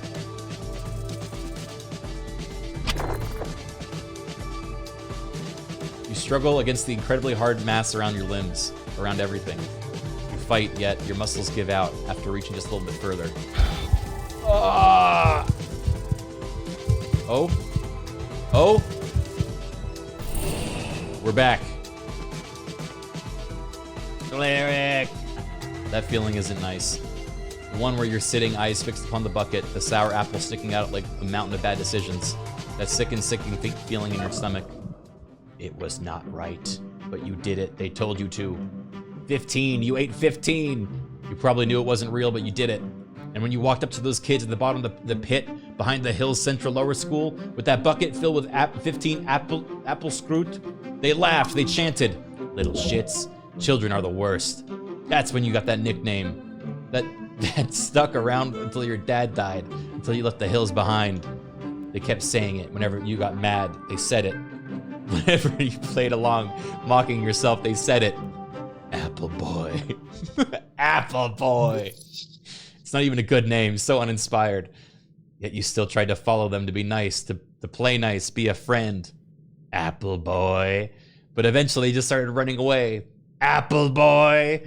Each time you would try to get closer, they would laugh and snicker and leave. And so the Apple Boy was all alone until the day he... You dumb asshole! Open your eyes. Take the damn rope. He does not enjoy seeing you dissolved, clearly. Escape the cube.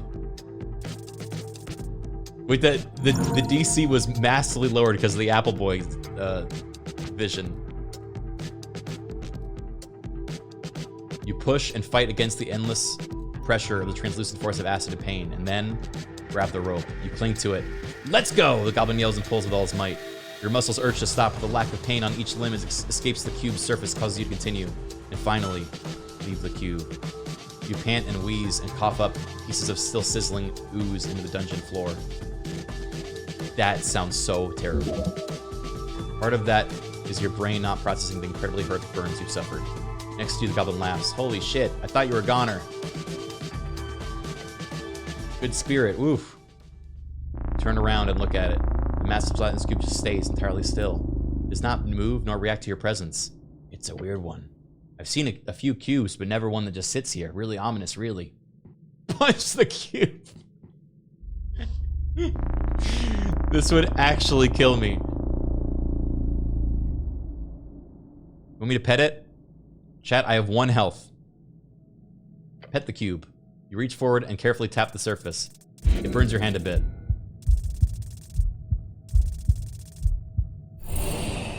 I can do anything. You having fun? Worth it. The ooze does not seem to react. What do you know about these things? For one, they're never passive. They also shouldn't be this big. I don't think I've heard of them splitting and merging at times, but not at this size. Beyond that, I just think they're attracted to... He stops, thinks for a bit. What was it? Hot local goblins? Who isn't? But no. It's not clerics, is it? I swear on the gods if it's clerics. He snaps his fingers. They're attracted to heat. Warmth. That is a synonym, yes. That is a synonym. The goblin points to the glowing torch inside the cube. I bet that has something to do with it. I wonder.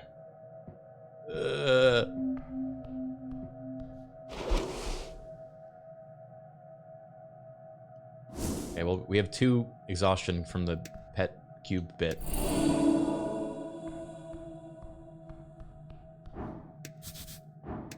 Aha! The door is sealed with powerful magic. That's some fancy door. The star symbol is connected to something. This is wizard work.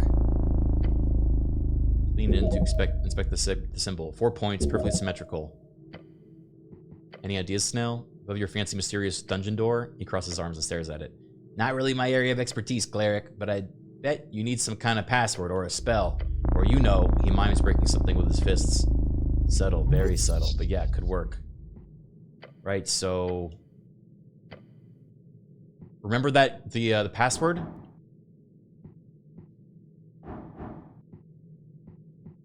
Master Hagenshags, I will learn. The wall echoes through the dungeon hallways. Inside, you see a faint light emanating from within. One locked door usually isn't enough for these fucking wizard types. Well, after you, cleric. He's not going first, that's for sure. What secrets did this wizard hide? Oh my god, I love this game. Whoa. Oh, not a mimic! That's so good. Arcane music box. A monster manual, but the pages are ruined. Uh-oh. Stack of cryptic books. Blue light from windows appears to land upon the surface and stick. You recognize the binding style. These are late arcane era. One tome is clearly arcane. The cover bears word marks that make your eyes itch. Rue dear, thank you for the 7 months. Doesn't seem like there's any danger here, right now at least. Decipher the worded tome. Alright. Words recognize your competence. They part like curtains. Inside, you find a treatise on sensory magic, illusions. This Hagenshags was studying the relationship between perception and reality. Hundreds of pages experiments in the mixing of illusion and divination. He posits the mind does not receive reality, it constructs it. Each moment, your senses gather fragments, color, sound, pressure, heat. There's something deeper, something he calls the interpretive layer. Assembles those fragments into a coherent world. The question he asks not quite so directly, what happens when you tamper with that layer? Not showing someone a fake image, not casting darkness over their eyes. Rather, reaching into the mechanism itself through esoteric means, thus adjusting the assembly. This seems to align well with the scholarly basis of your education. However, the next part does not. The last part of this tome. Throughout many trials, mostly performed on himself, you gather, the man who calls himself Hagenshags, he shows results pointing towards a measurable conduit within every string, one visible only through its altered layer. The bloom of joy lies upon each caster, he writes, all channeled through the gates, invisible, hidden. Even the outer gods are blind. How else could the lich sustain himself? How else do the pockets above increase below and decrease above? Only I can see the truth. Only I can master the relic left by Umbraxes. All I need is to locate it. That one word, one key to unlock a word of total dominance in the new era. All I need is the power word, Ebb. Madness. A type of madness only born from revealed truth. The words seal themselves behind you. This is crazy.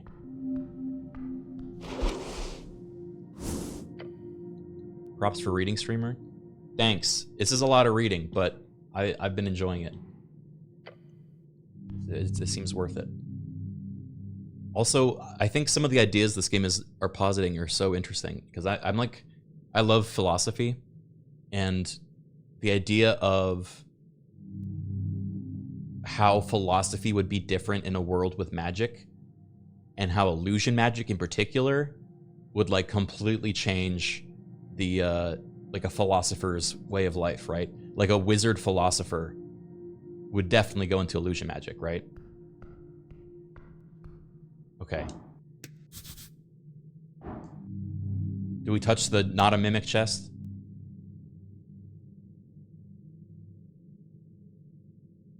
Of course.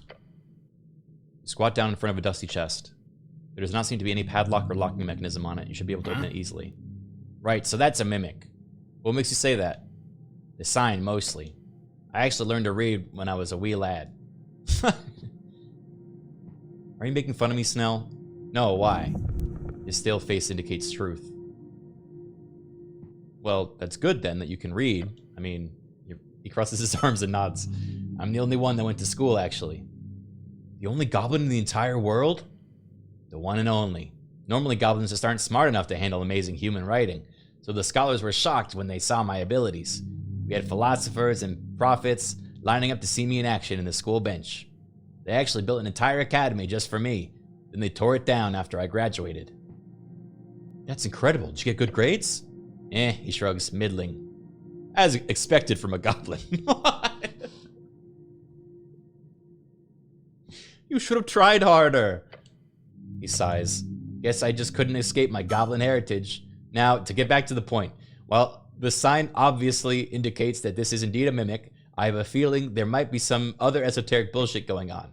I've heard of weird things happening with the tunnel shifts. So there isn't like a crew of people going around putting up signs warning about potential mimic chests. He blinks twice. It's a reasonable question considering this mad city. I wouldn't entirely dismiss the idea, but I'm leaning towards a no.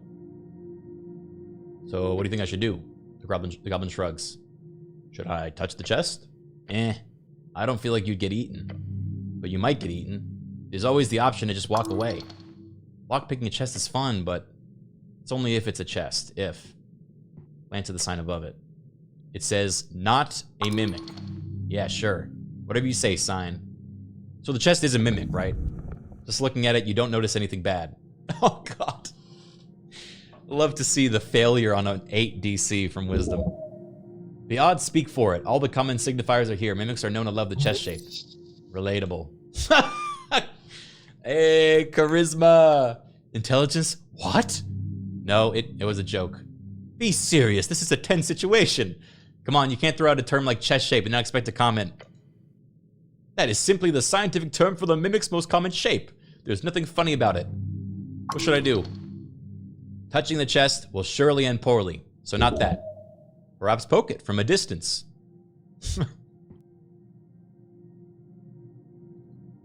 Kick the chest.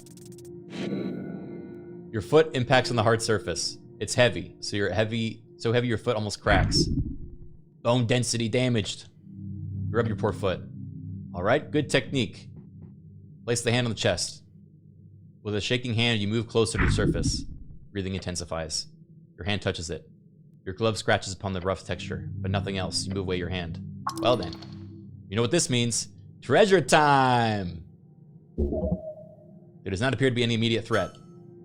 You kneel in front of the chest and unlock it. There's no other mechanism keeping it locked. So you just open it. Alright. What an anticlimax. Let's see what we get. Oh. That was an anticlimax. Thanks, game.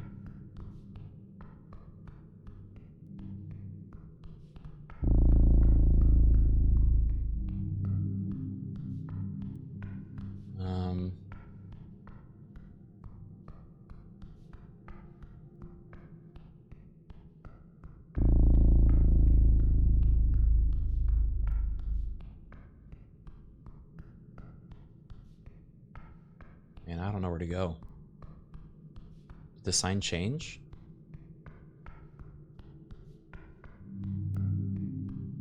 Still not a mimic. Huh?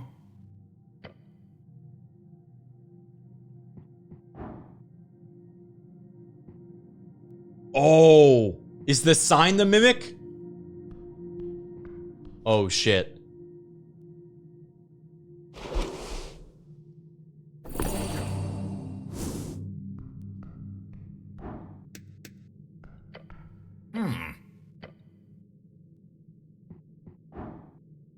Okay.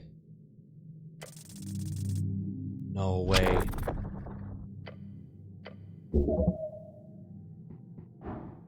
Touch the sign?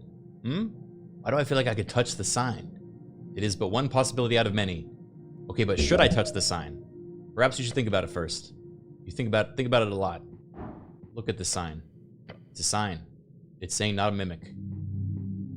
Touch the sign. The second your gloved hand touches the surface of the sign, you realize something is off. Mainly because it's soft. And then... That's so cool. Ah! The many, many long teeth dig into your hand, breaking the skin, crushing the bone. I knew it. No, he didn't. Help me, Snell! I love this like ongoing bit of my dumb cleric just stumbling into something and the goblin like having to save me. This is such a good like buddy cop duo. It lets out a gurgling chortle noise as it vibrates upon the wall. Friend. Wait, friend? As the creature chews upon your flesh, you seem to recall an interesting factoid. Not the time. It's always time for knowledge. You see, you once read that if you were bitten, lockjawed by a beast like this, there's only one thing you should do. Shove the hand deeper. Do whatever you do, do not touch the other hand. Shove the hand in deeper. Oh my god, just barely. The pain is intense. It gnaws at you. Embrace it. Ram your entire arm into the maw. Go deeper. Creature's many eyes go wider and wider. As the teeth begins to scrape against your elbow, it makes a squealing wet noise, like a squirrel choking on nuts. Nuts. Then its maw widens as well. It's letting you go. See?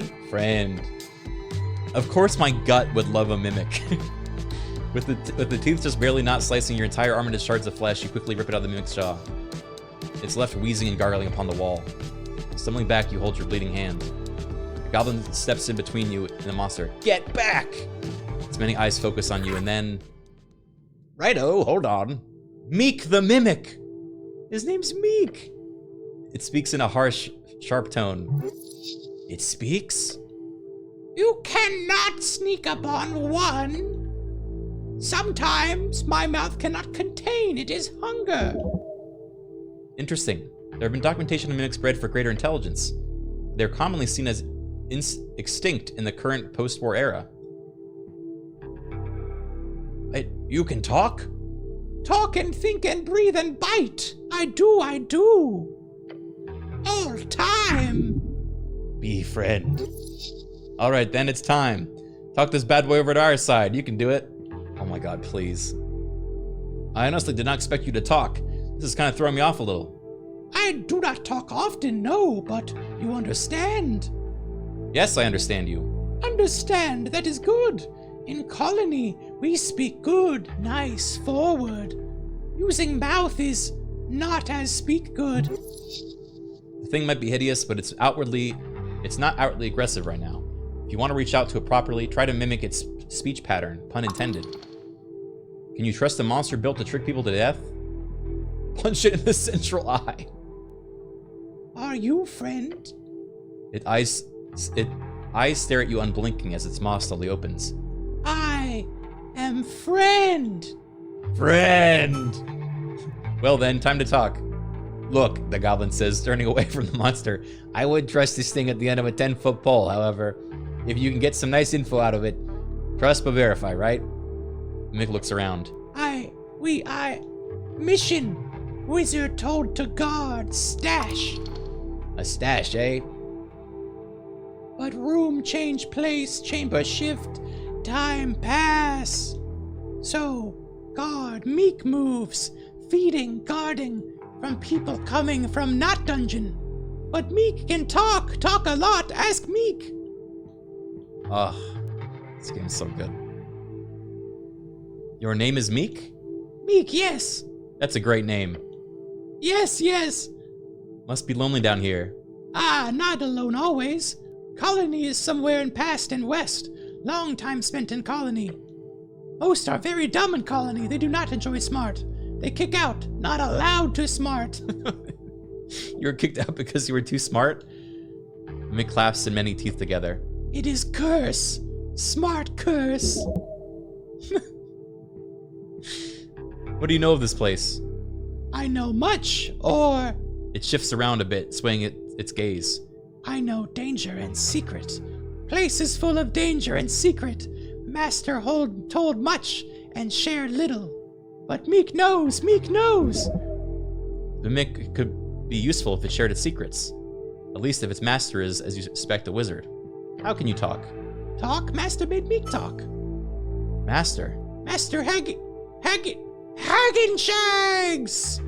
Hagenshags? That's one of those Arcanist families, right? Must be an old mimic. Indeed. They are supposed to be gone by now. The Hagenshags fell with their empire. The one with this mimic speaks of must be an imposter or a survivor. So you're guarding something. Yes, yes.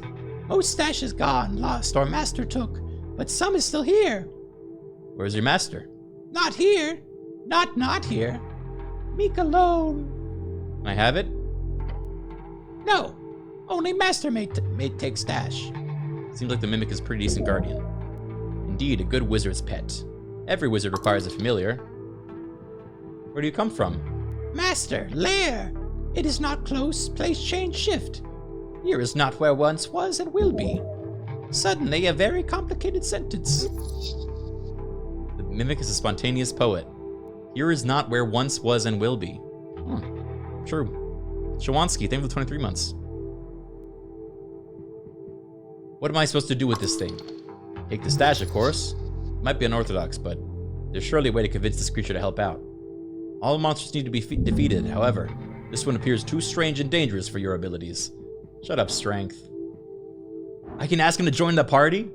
I can ask it to join the party? Really? It would help to have more allies if you can call a mimic ally. If you can get this creature to just hang about and share its info, then why not? A mimic would be a decent familiar. The Goblin, however, has not proven to be a sufficient servant. Snell glances at you as you stand there in silence. Please. Wait. Snell is flattered. I kissed its ass, and he is a pain with being too smart. Okay? Come on. Yes! Natural 20.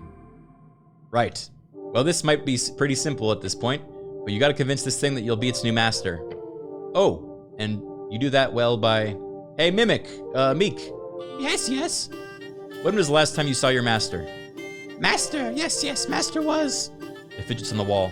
Master say, Meek should then. Meek not see master for long. There we go. You made those gears start turning. Now hit him with the big one. Your old master is gone, Meek. Oh, but. No buts, he's gone. But it's okay. I'll be your new master. Oh! Mimic's eyes go wide, revealing a horrifying mess of shiny pupils. Then it begins to shake. No, that does not. What? Only master can order. Old order. Still fresh order. Maybe ask, what exactly was the order? Order? Master talk. Guard Meek, guard stash. Guard Meek only order by master. Well, there's a loophole there. Your guard, Meek. God is title. Title is guard. So if you stop having that title, then you're no longer guard Meek. And thus, you don't need to follow the orders. Meek stares at you for a moment.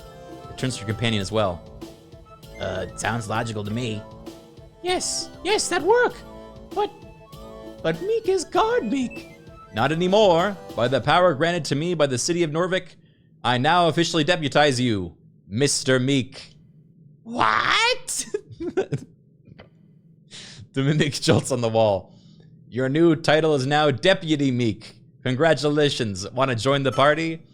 A horrid screeching sound is amid from the monster as it leaps towards you. Shit, the goblin yells and steps back. Embrace it. Within a moment, you realize that the mimic has left its pose and turned into a cloak.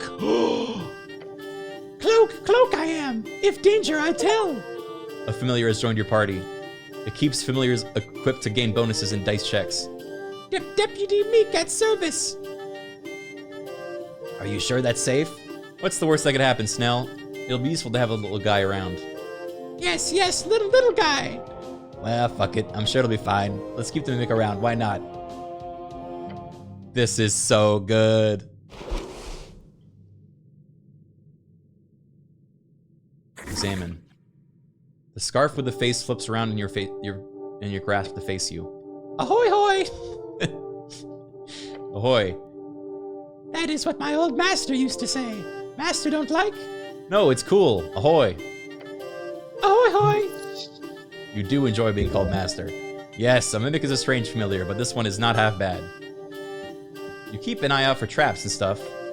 Yes, master. Meek know understand good. Meek will warn in time for traps. Considering its instinctual nature, don't expect it to warn you before the trap is triggered. Wait, so I get triggered in the trap, and then he goes, ahoy hoy! Sweet, might be creepy to have a monster around your neck, but it gives you a bit of a heads up to any trap triggered. It'll at least give you a decent advantage. Just don't trust it too much. Tell me more of your old master. Hagen Shanks! Old master, he is Arcanist. Yes, that's what he say. Arcanist, just like me then. New master is better than old, better Arcanist. What'd he look like? Old master has green eye and sharp claw. Very scary. You think he looks scary? Yes. Old master was same but different from Mimic. Not good. Did he cast powerful spells? Yes. Meek once saw old master destroy 10 human all at once. Did he do it with a fireball, perchance? Perchance? What does that mean?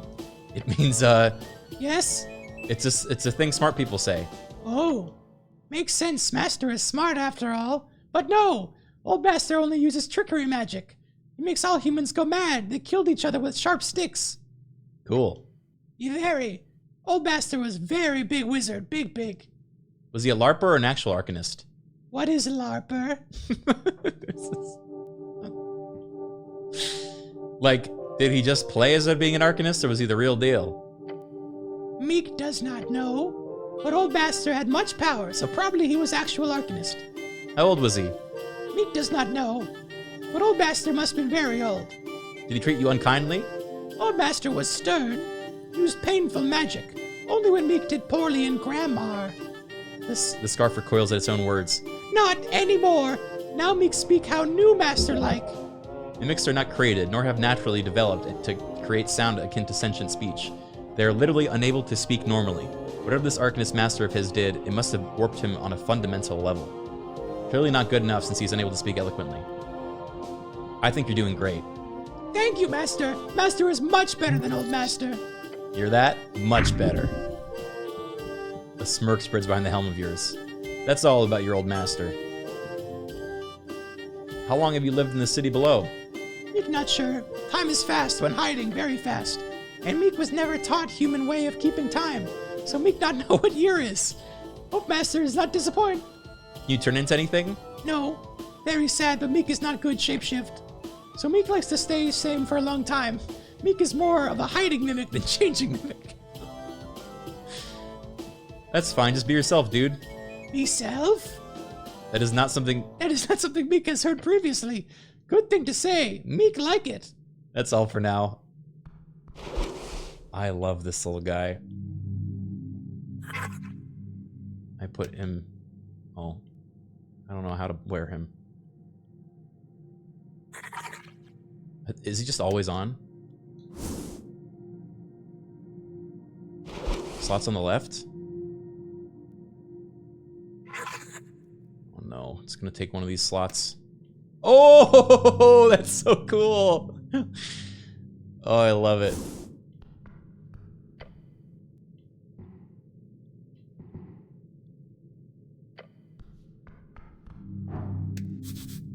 A spell! Oh, we got knock. Wait, knock means we can get into a locked door. Whoa.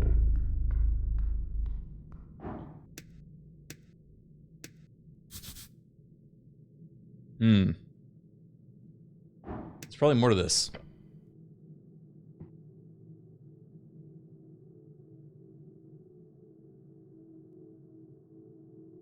Could you get that torch now? No, could you? No. Well, once I agree. The goblin lets out a deep sigh and looks across the surface of the jelly monster. The cube's weird. They're usually way more aggressive. But I bet it's the torch. Use your magic to grab it. Oh. Protective shield if you wish to fight through the acid. Or a mage hand, possibly. If I could find mage hand, then maybe that would work. The gel would let it go through. Well, you have to find it then. I thought you clerics know basic cantrips like that.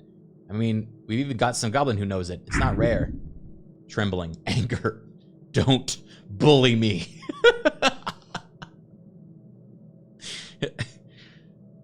So, I'm admitting to you that, in fact, do not know this basic cantrip, but I also make it clear that I want to find it so we can proceed here. Yet you stand here complaining about it. I know. I should have it. I don't. The goblin is taken aback. Damn, I'm sorry, cleric. Yeah, well, don't. Right, fine. Lifts his chin. Anyway, for now, let's just not do anything rash.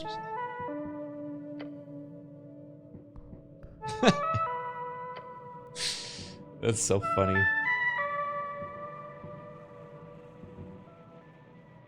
Okay, I'm gonna cast Shield of Faith. I'm gonna try to push through. It's probably gonna kill me.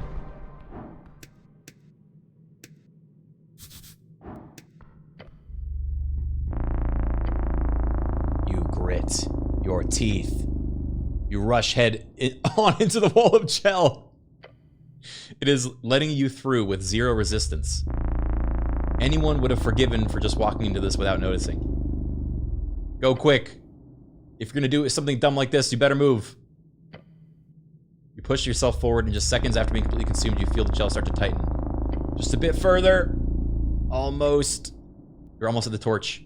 You see it before you. Translucent gel holding you back. Your hand just inches away from the torch. Skin melting. The pain is too great. Your body falters. Push through the pain. You cannot. The gel's in your mouth.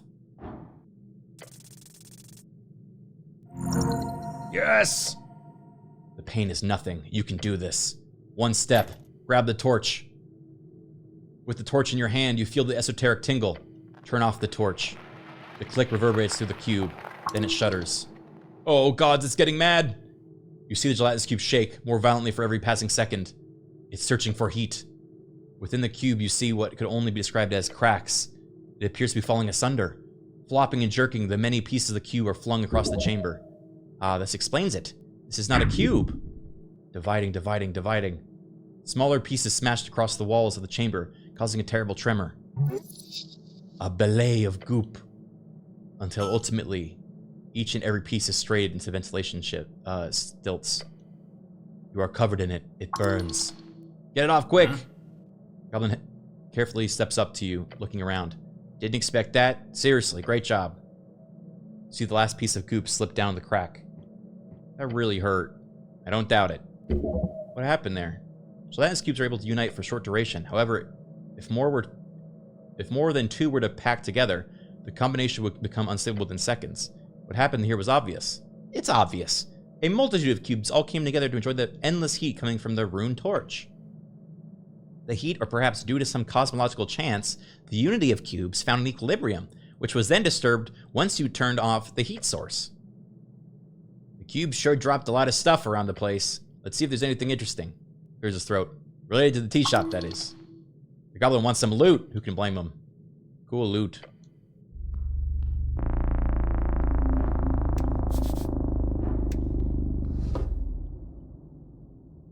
Stress cube. Cash. Oh, that's it? Fanciful Dave, thank you for 13 months.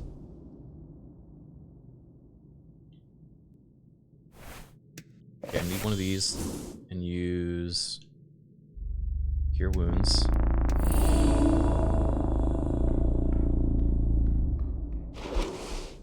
We get a magic torch? Let's see. Gives you 10 foot of light. Not too shabby.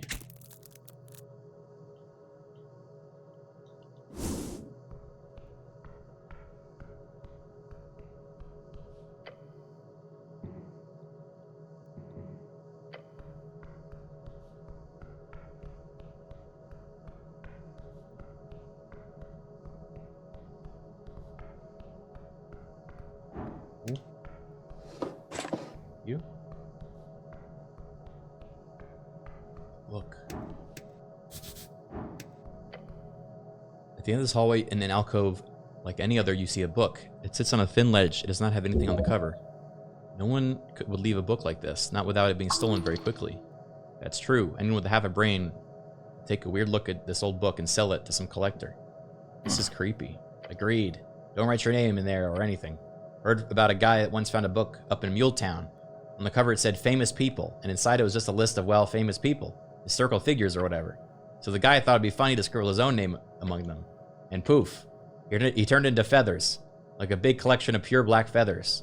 Started floating away in the wind down the river. It was all everyone could talk about for weeks. Seems like he got what he wanted. He gives you a chuckle. Sure did. And the goblin frowns, looking up at the ceiling. I can't seem to remember the guy's name, though. An esoteric curse, clearly. Open the book. Any page. You flip through multiple. They're all empty. You know what you're doing, cleric? Keep flipping. You see text on the page. It says, in a clean and steady handwriting, what tome do you desire? Huh? Yeah, this is cursed. Clearly, this is esoteric. Take out a quill. You remember a number of ancient tomes, books, letters, and various pieces of literature you could ask for. Try writing Norvican Chants by Patrick Peely. Your letters immediately fade into the page and replaced by another message that seemingly forms out the same ink you used to write. Patrick Peely? His books are found everywhere, but the closest copy? In the local lich house. Then the text disappears. That's amazing. If it could locate any book, then it's like very, very useful. A glorious esoteric artifact. Make use of it.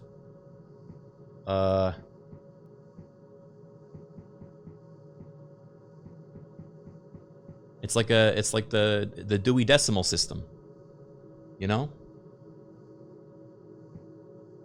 I don't know any of these things. A blind manifesto. Beyond reeds. The folk. The halflings got it. Humans, a brief history. Memoirs of a statesman. Any in the trash. Autobiography Prax. Grand account from a powerful narcissist. You can find one in the Lich House.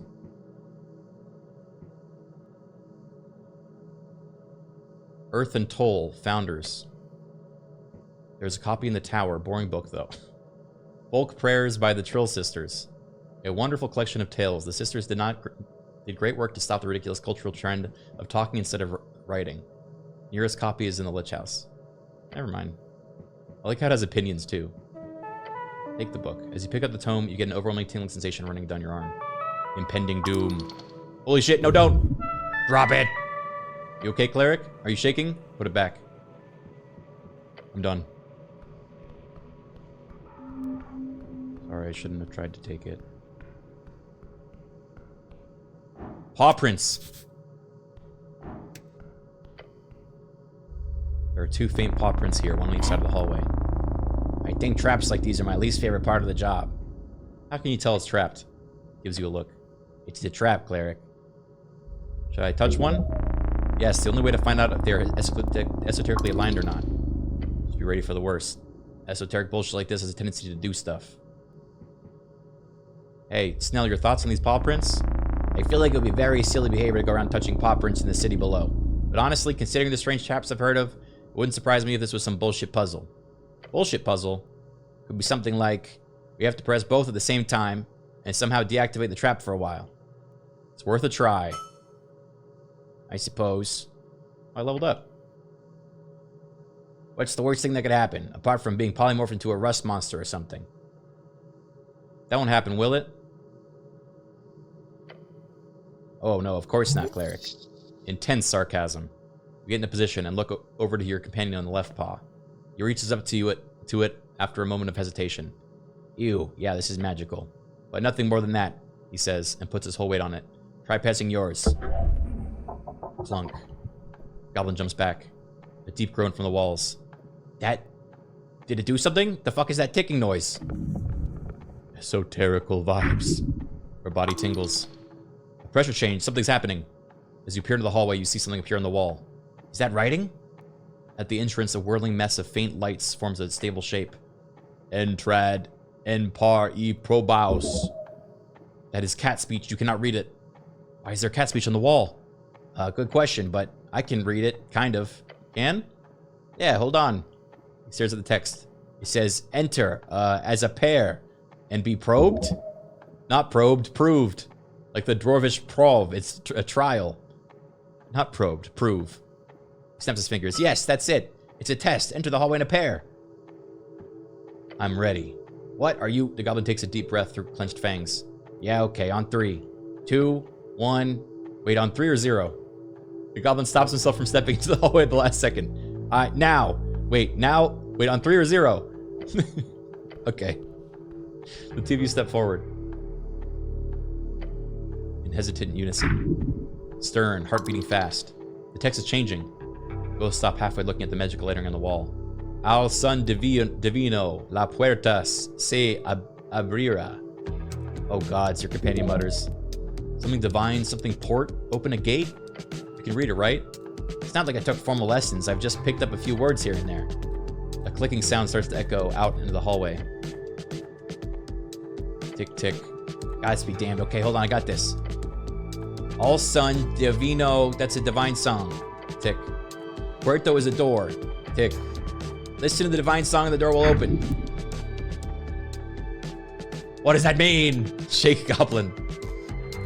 Calm down, he yells, pushing you off. Just listen. He glances around the hallway erratically. The ticking is a kind of song. A rhythm, at least. That ticking. Tick, tick. Oh, it's kind of catchy. You're clearly supposed to move forward in rhythm with the song.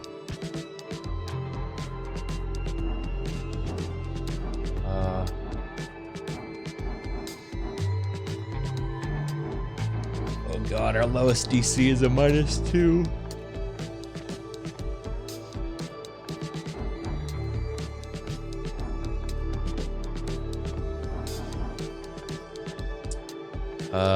I'm gonna use int. Have you read about this? No, you know some of these cat folk, let alone the obscure song in their culture. Goblin punches you in the arm hard.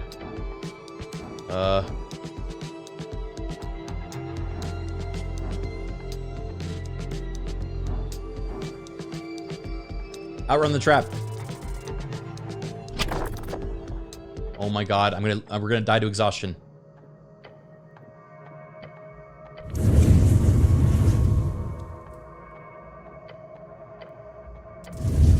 Ow! Oh wait, shield the faith. Shield the faith. Oh no.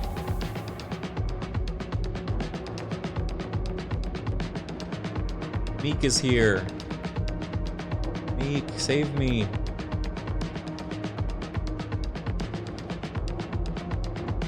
Curl into a ball.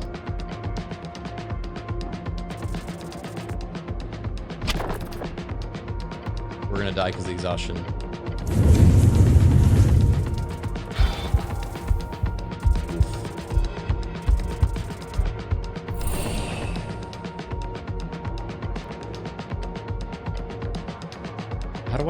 How do I rest and get rid of exhaustion if I'm out of short rests?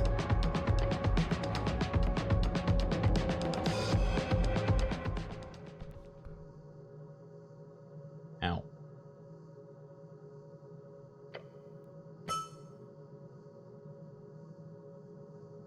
The gods favor us, Snell. Enjoy being out of the fire trap.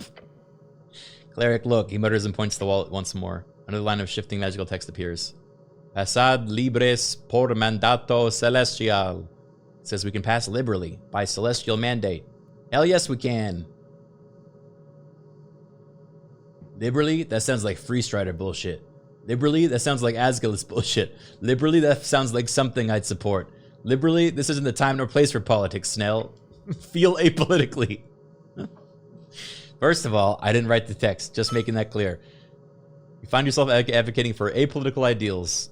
Second, I got it wrong. It's passed freely, I think. So I guess you can come and go as we please now. Hey, are you okay? Yes, and get up. Your companion lets out a small laugh, the type of laugh you can only get after winning against impossible odds. I'll be honest, he mutters, slumping down to the ground a bit further down. That was worse than mass torsion. Mass torsion, a 4th level transmutation spell, infamous as one of the most horrific forms of magic employed during the Coast War. It causes torsion in every testicle within a range of 100 feet. It is outlawed by the Hulswith Ting of 501. The goblin gaze flits around, dancing from tile to tile. Finally, Snell seems to find himself more at ease. I need a goddamn breather. Same. This isn't exactly my first trap, but we usually hire third parties to disable them. You ever hire clerics? Yeah, not during my time. You guys aren't exactly available for underground chicanery these days. Rooting around in his pouch, he finds a tiny green sphere. He smacks it against the ground and it begins to flutter in the air. Some type of primal essence. What kind of glow globe is that? The Nessin kind. Sadly, it's my last one. And the goblin leans back against the dungeon wall, makes sure to check for any trap mechanisms. Look, I work mainly in Upper and Lower Tolstad. The city below is not my responsibility, usually. So apologies if I don't have these magically shifting tunnels memorized like some veteran adventurer. And I apologize for not manifesting a divine intervention. Yeah, you should work on that. You've heard the city below changes from time to time. Most people believe it to be a myth.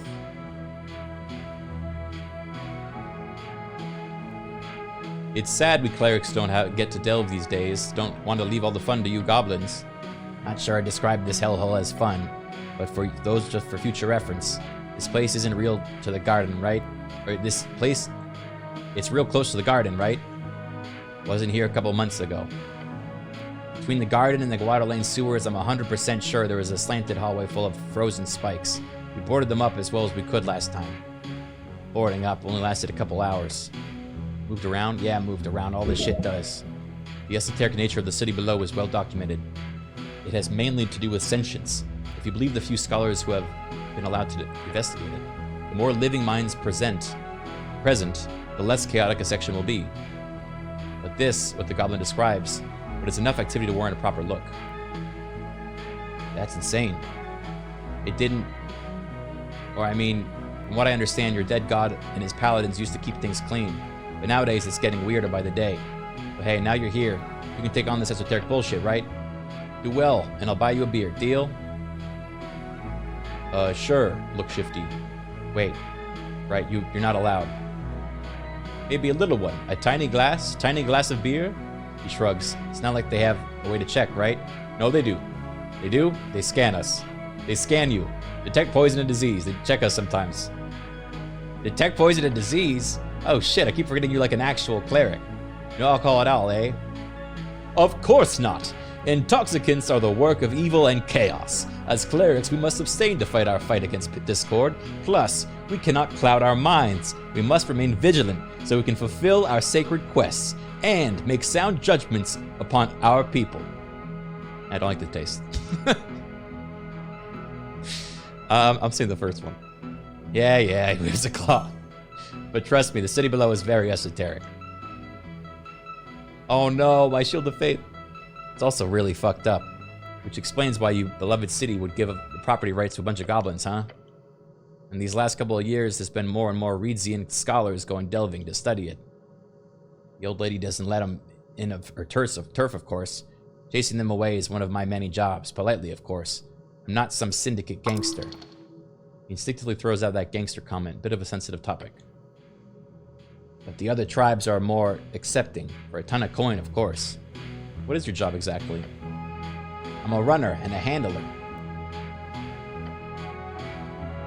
Crosses his arms. I do a ton of stuff, okay? I run errands for the old lady. Anything she needs. I also make sure our operations run smoothly. Everything from the apartment rentals to the CBS. That's shorthand for the city below security. I like how charisma chimed up. So you're a gangster. I wish. My job mostly consists of talking to people, cleric, like we're doing right now. A lot of talking and a lot of running around. Nice work, by the way, with the trap. Don't mention it. My cat speech isn't the greatest, so I'm not sure what I expected, but we're alive. It's all that counts. He's a bit shaken up over it, as are you. You okay, by the way? No serious burns? Do we need to visit a healer or anything? Oh, I'm okay. Be angsty. Okay, fine. Forget I brought it up. I'm also very good at abjuration magic. Why do I need to mention abjuration magic? An ego thing. You wish to wield your knowledge over the goblin to prove your superiority. Or you simply wish to share something with him, something you care about. Scratches his chin. That's the Protect Tomato one, right? Ah yes, the old tomato reference guide. They use it in schools to teach the differences between esoteric categories. You're hungry. That's the one. Right. Oh wait, is all healing magic abjuration? Because that's the one that protects, right? A shield is protection, but healing sounds more of a post-protection thing to me. It's a bit more complicated than that. The esoteric can be malleable after all. well prepared a lecture. He watches you clear your throat and hold up 8 fingers. The esoteric nature of magic on our coast depends entirely on the original parameters set to by Jor, while we know a little bit about him due to his death in the Gate War. Right, the Gate War. But those parameters are like most magic on the coast.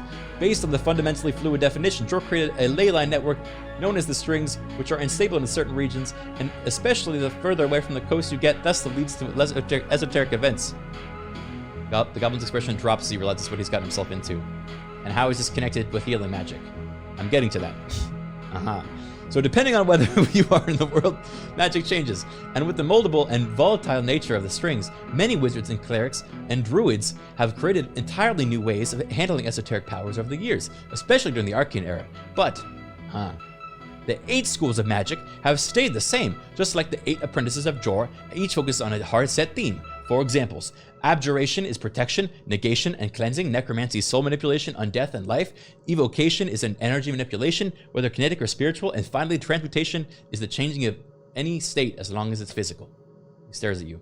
Each of these 4 schools have been known to feature healing magic, even the same ones with the same components and rituals. Oh, so it's not that hard set then. The schools are set, but the spells are modifiable, just like you can create new spells. Arguably, a Cure Wounds can be cast by an Evoker, it would be technically an entirely different spell by one cast by a Necromancer, but in practice they are the same. That's quite interesting. What the hell? Thus, my Cure Wounds functions by essentially warding off all negative energy, negating it, allowing the positive energy remaining it to focus upon the wound, which obviously is the best way to heal, since the pure positive energy cannot be as easily complicated by dark forces. Rot or even pain, necromancy in comparison, is not nearly as nice to be healed by. Oh, what about transmutation and evocation? Evocation isn't so bad, it's just another less efficient way of channeling positive energy. Transmutation, though, that's just like mangling the body back together. Painful as hell, and a horror to witness. Oh gods. Like the flesh just gets back together, and the bones just unsnap. It's awful. Very efficient, but extremely painful. Yeah, nice. That's very interesting, Cleric. Thanks for explaining it. Give him a thumbs up. The Goblin gives you a thumbs up. Wait, this is so cute.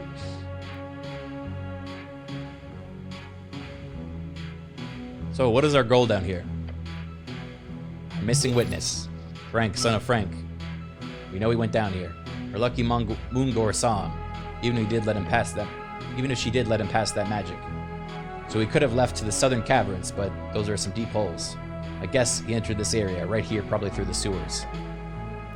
Or you find the missing paladin I've been reading about, Lady Gorm. You think he went down here? Honestly, I'd say so. Paladin looked to relive the glory days. I could see that. Dungeoneering for dangerous monsters getting loot, dying in some inglorious trap. He gestures towards the fire hallway. You think Mr. Goom would survive that on his own? There were scandalous comments about him in papers last week. Ah, right. About him being outed from the party, right? Look, I think let's just have a missing paladin on the ticket, you know? Don't read too much into it. Think he's alive? No way. Doesn't matter how big of a paladin he is. He goes solo down the city below, and then you go missing for months. Guy's gone, no doubt. Oh, he's alive, I know it. Right, in your bones. Well, what do I know? He shrugs. You're the cleric. You're starting to get it. I am the cleric. Not a cleric, a great barbarian. Do I start telling people I'm a barbarian? No, I am a wizard. Day by day, I'm starting to think I'm more of a rogue. Oh god, what do I say?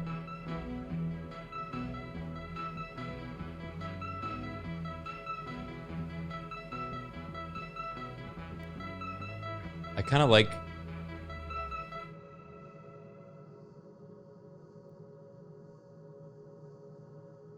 We are kind of a wizard. We are Apple Boy.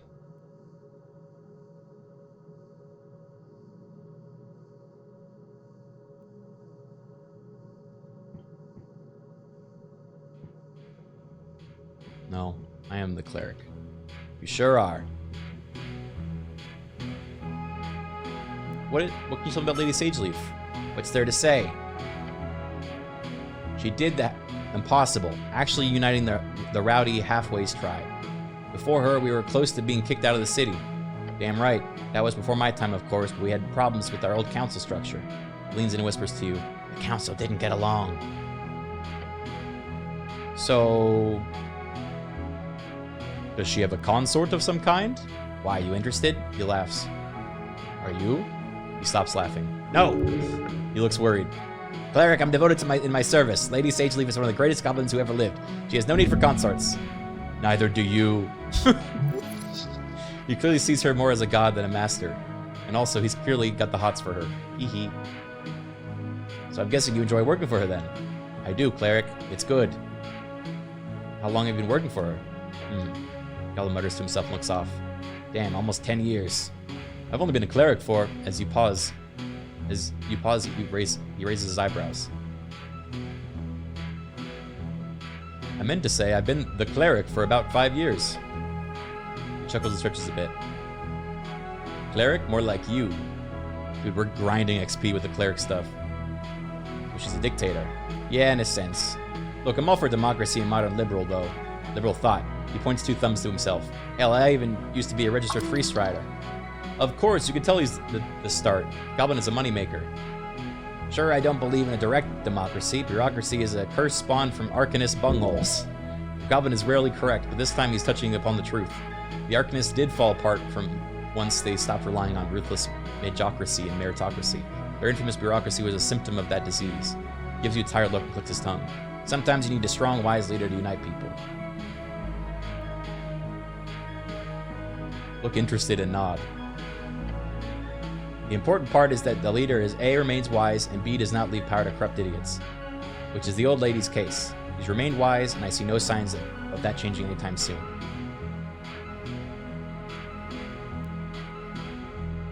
Yes, quite. Just not apolitically.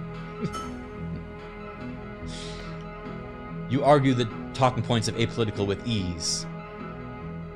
But I know Miska Sageleaf. She is a great leader, and I'm proud to serve her. No leader rules forever. Even those who theoretically can rule forever cannot. A lich can hold power for a millennium or more, but over time it becomes statistically more and more likely for a mistake to be made. Sometimes it takes a little push. What about her succession? Looks at his claws. It's complicated. In the case of her passing, she will leave power to that old but slightly reformed council structure. I'd be on that council, for example. I'm one of the designated elders. Sounds like she's of the same mindset as most dictators. I'll be in charge forever. Doesn't sound like she's really planned anything. That's one way to look at it. She's been around for over 30 years. She's gonna be around for a hell of a lot longer too. Very interesting. What about you, Cleric? What do you think about the old lady? Let's see, be honest or be flattering. Goblin probably does not care too much of your opinion either way. It can be used against you. I don't like her. Frown invisibly. She seems a bit of a pain in the buttocks. She appears to be a great leader for your people. I have no strong opinion on your old lady. Nor do I have any strong opinion about anything. I see. He pauses and stares at you. He's waiting for your next line. Don't do it. Be original for once. I'm not going to say it, Snow. Shrugs. I won't judge you. Say whatever you feel like saying, Cleric. Fine. I'm apolitical. Great. Hope you get it out of your system. Cool. Look, it doesn't really matter, but as an elder in the tribe, I can tell you as a representative of the city, Lady Sageleaf is a force of good in Norbik. I can promise you that. You know, it's good to see this. See what? Positive interaction imminent. It's good to see a goblin adjusting to Norvikian life. It's good to see someone honoring his duty. It's good to see this, the city and the goblins working together at last. Your opinion allows the echo of your words to die further down the hallway, then a faint smile on his face. You ever meet him? Him. Him? Think for a second and speak. Who? Earth. Oh, how interesting to see him broach such a topic. He will surely focus in on the genocide. Just casually asking if you've met a god. No, Earth fitted before I was born. Snell nods. First generation post-Earth, eh? For the best. Never meet your heroes, right? I imagine those hedonists chanting Tokig's name shouldn't be too cheerful if he returns either. Nor every other zealot, raging across the coast for dead gods, the goblin spits out and leans back against the wall. I always hated Earth. Excuse me? He scratches his nose. I grew up being told to be grateful. But let me ask you this, Cleric. If you were the last of your kind, one of maybe 8,000 or 9,000 humans left in the world, and you were told to be grateful, to be alive, just because the same monster that destroyed your entire culture also decided to let you live for some reason. Would you be grateful? Is this about conquest? Earth did not kill many goblins then. There aren't many humans left in the world either, Snell. Sure, the goblin looks at you for a moment then nods. What is it, like 80% wiped out during the Coast War, 90?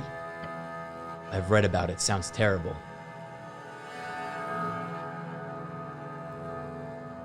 It was. I wasn't there, of course, nor were my ancestors. My people all left before the worst of it. Yeah, still. I suppose you could view the Arcanists as a sort of outside force that caused the whole thing. But you know damn well that they were human too. Men caused their own oblivion.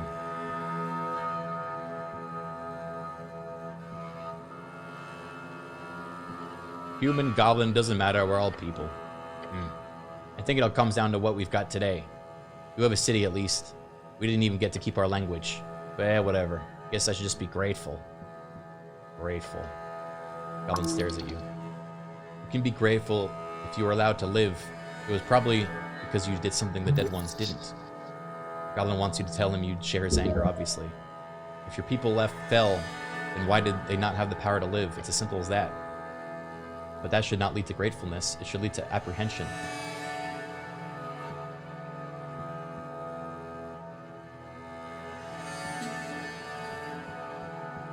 Oh, interesting. So this is the fact that he lived and being told to feel grateful for having lived. I think I would be confused. Not slowly. You wouldn't be alone. Every goblin asks themselves that question, to be a Cran or to be a Cran. The goblin traitor, the one who signed the goblin treaty, giving away everything to Earth after the goblin genocide. Sometimes goblin invoke his name to call another goblin a human lover. Oh. He groans and shakes his leg a bit. He must have fallen asleep from sitting on the dungeon floor. Thank you, wisdom. Some focus on building something, culturally or politically. Some try to get rich in the new Free Strider world. Some of us, His voice trails off. You hate Earth. Goblin nods. A little bit of hate, yeah. But afterwards, I only do one thing, cleric. I serve Lady Sageleaf. Snell turns back to you, his expression calm and collected. That's enough for me. Look, this guy's got enough trouble to deal with. Don't make this all existential. Like he's telling you this isn't personal. This is business, and he's got a job to do. Just like you. I don't worry about this goblin on human hate you're reading about you're reading between the lines here. All of that will be gone once Norvik evolves into a modern city-state. Then Snell and every other sentient worker and entrepreneur can come flooding into the stagnant city. Then no one will give a shit if it's Cran or not. He'll just be another actor in the system. It's just like it's meant to be, baby. A piece of fear, a piece of envy. Some bred, some crafted. The goblin is conscious of all. His mind racing across interconnected layers of society. His stomach sends a message to you. Who am I? His stomach sends a message to you. This goblin is one of the good ones, true. Orderly, strictly trained, conscientious. His queen, his dragon, whipped the halfways into shape over such a short span of time. He does not need to think so much of his position. His culture was eradicated because of a utilitarian choice by an oppressive numinist. Yes, that was then, now is now. As long as he keeps this up, he will, along with his peers, have created a new type of goblin 1,000 times more useful. Once you take power, these goblins will be fine servants. Huh? Nod. The companion looks at you for a while. His yellow eyes seem to behold you, seeking another answer. This one's on me. What? This short rest, it's on me. Lovely! The sprite light fizzles out just in time. I'm good to go now. Wow. What an amazing segment. I had no idea that was going to go on as long as it did. Level advancement. Yippee!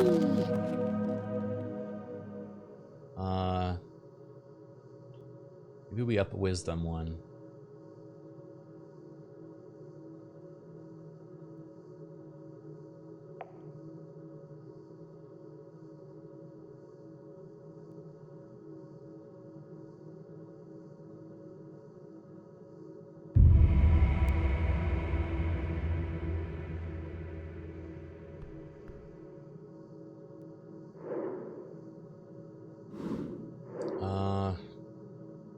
I need to rest really bad, but I don't know how.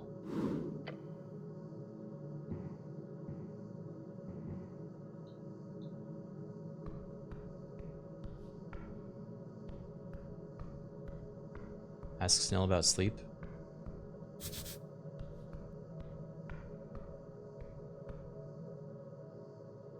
Also, after that segment, I'm a little tired. That was a lot of talking.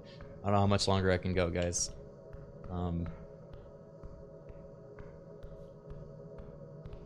Talk to Snail.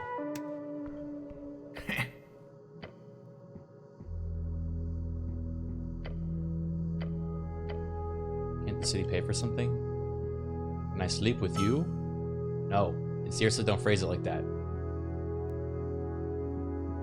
Maybe I can sleep with Viskin? Probably too warm for him. And don't phrase it like that. Can I sleep in the Goblin Garden? No. Or I mean, he thinks about it for a second and then once again says no. I can just sleep here. Looks around, just here? Yeah, it's not so bad. Right here. He's reacting to your current environment. Yeah. I could ask the Coin Lord. Ah yes, Darrow's your boss on this job, isn't he? Guess you get another thing to talk to him about. Fun. Oh.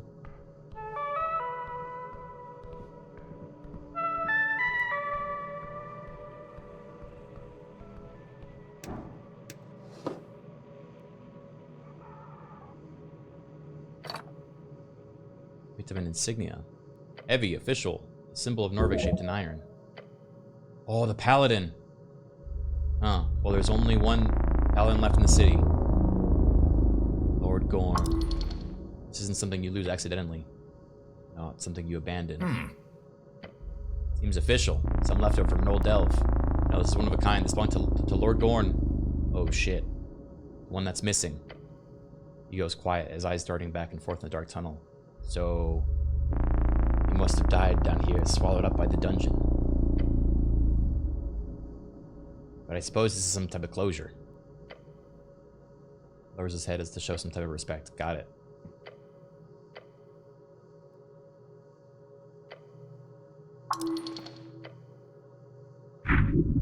Rocks fall, paladin dies.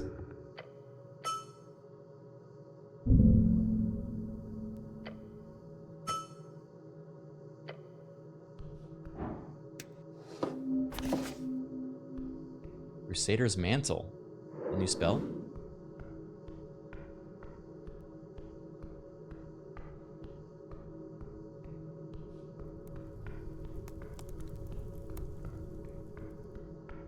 Oh shit. Okay, maybe we back out now. Now that we've opened up that shortcut.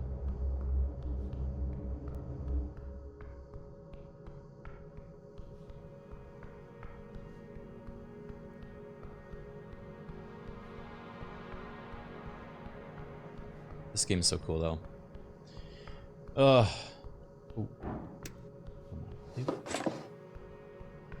Need a slug dog for the road? I would absolutely get a slug dog, but I think I need to sleep. Then I can buy a slug dog.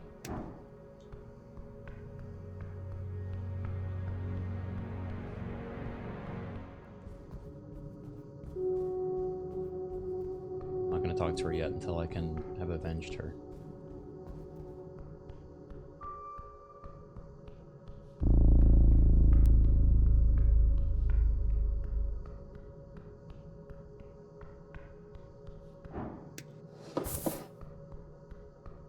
Where am I going to go to sleep?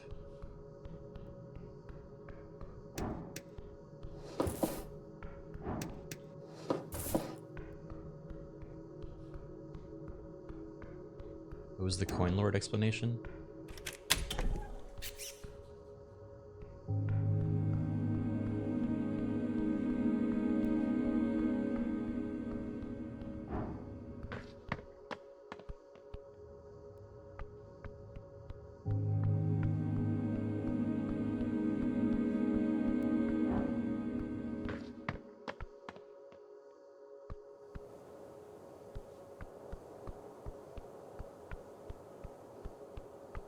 I don't remember where the Coin Lord is, though. Oh, the drunk Sphinx. Let's go check out the tavern.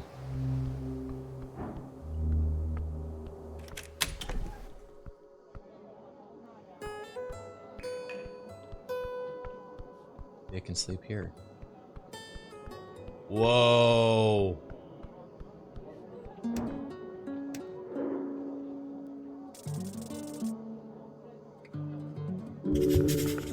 Thousands of years spent guarding a hole in reality. Remember, her perception is beyond your ability to conceive. For her, a day is a fleeting moment, unless you make it memorable. The Gyno Sphinx giving out riddles. A woman searching for something, anything, even remotely interesting about these scurrying mortals. Why else allow them into a lair like this?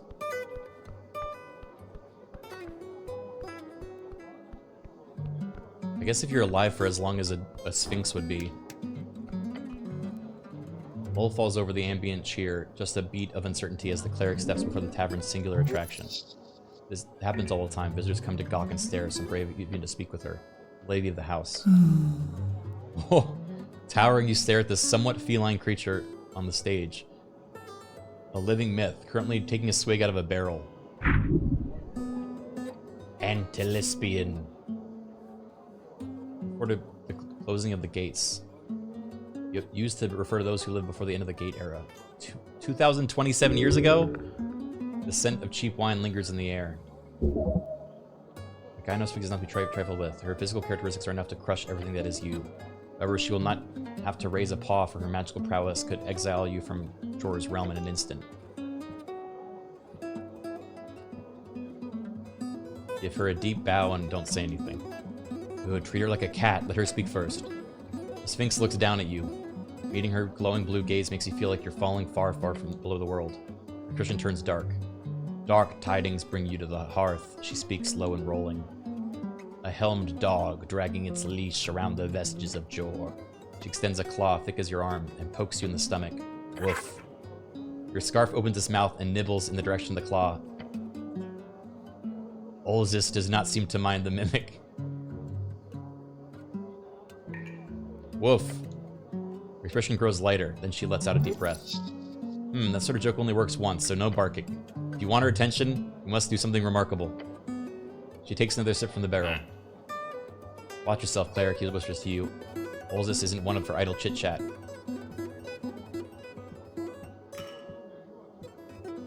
You know the Sphinx? He shakes his head. Every night there's a drunk jackass that asks for a riddle. She usually doesn't hurt them. It's fine, Snell. I can handle this creature. Point at the Sphinx's head. Oh, a riddle! That would be fun. Thank you, Snell.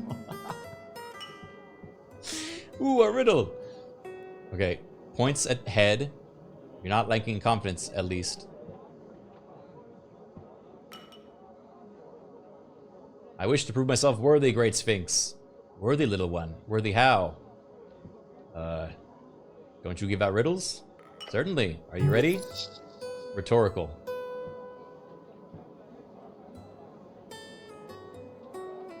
Just wait. She finished the last bit of her barrel and puts it down with a slam. Then the Sphinx leans in, hissing. Once I had the sun's favor. My creed cling close to the wall. Sun, the light of the day. The great source of power that moves alone across the sky over the day. It follows a different pattern of movement in each band. And with different intensities. In Ascani, it is small and moves quickly. Thanks, Int. Band. An esoteric divide splits the circular coast of Jor into 8 geographic areas. Oh my god. Once I had the sun's favor, my creed cling close to the wall. Matured in shadows, I've witnessed empires rise and fall. Once left in silence, now the life of the ball. It's her. Yet I remain a drought of remembrance, a history's thrall. What am I? Easy. Your companion smirks and gives a little chuckle. He knows!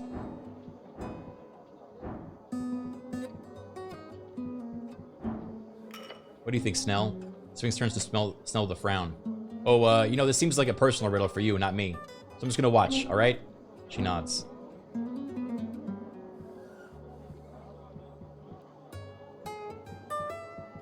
What happens if I get it wrong? She squints at you and raises her chin. Same as all those who wander these halls. You will lose everything, eventually. Make a guess. but I think I know it. Focus your mind, come up with a riddle. Anything that could be the answer to the riddle. Something old and time-worn.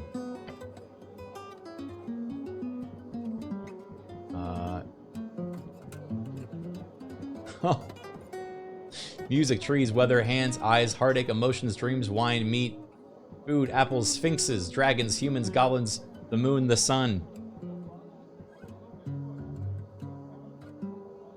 Alright, I think it's sphinxes, right? But let's see.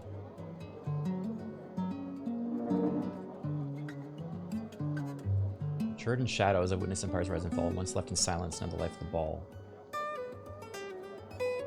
Matured in shadows. Sunlight of the day, the great source of power that moves alone across... Wait, no. One side the sun's favor, my creed cling close to the wall. My creed cling close to the wall. Matured in shadows, I've witnessed empires rise and fall. Once left in silence, now the life of the ball. That I remained a draft of remembrance, a history's thrall. Is it wine? I think it's wine. Wine? She gives you an intense stare. She's totally gonna eat you. Yeah, wine. She picks up a new barrel of wine. She pops the cork open. Wine, yes, that is very correct. Yes! Wasn't that hard. Tisk, since you're so amazing, would you be interested in a quest? Yes, yes, yes, yes. Absolutely 100%. She gives you a serious expression. Accepting a divine quest from a sphinx is no trifling matter, mortal. In fact, few would survive such an ordeal. Quest? Indeed. Behind me stands a vault. It opens only to those worthy. She leans her massive head downwards, close enough for you to smell the wine breath. To prove worthy, you must solve my most ancient of riddles. So old, it was handed to me when I first stepped inside this chamber, millennia past. I am pretty great at questing. I'm sure you are, little one. Companion whispers to you, you're going on an epic Sphinx quest now? Sure, why not? It's not like we got a job or anything. This is important, Snell. Maybe to you. Not really if it's important to the job, too. Convince me. If I solve a riddle, I'll get to go inside this mystery vault. He sighs. Solving the tea shop mystery is one thing, but the vault could have anything behind it. He stares at you. Could even solve the tea shop mystery. He nods slowly. You're an idiot. Look, I won't stand in the way. Just don't waste too much time, okay? The Sphinx stares at your companion. A hero must face much adversity during his quest. So what exactly is the Sphinx quest? This is a riddle, the answer of which is not uttered in words, but revealed by actions. She goes quiet and closes her eyes. In action, oh, listen. Found within the arcane flare, twin tongues of flame that scorch the air. Tongues is a third-level divination spell. It grants its target the ability to understand all languages. I see. She takes a breath, revealing a wicked grin. Burrow deep within the earth, a primal string to show your worth. Then she leans in, almost whispering the final words.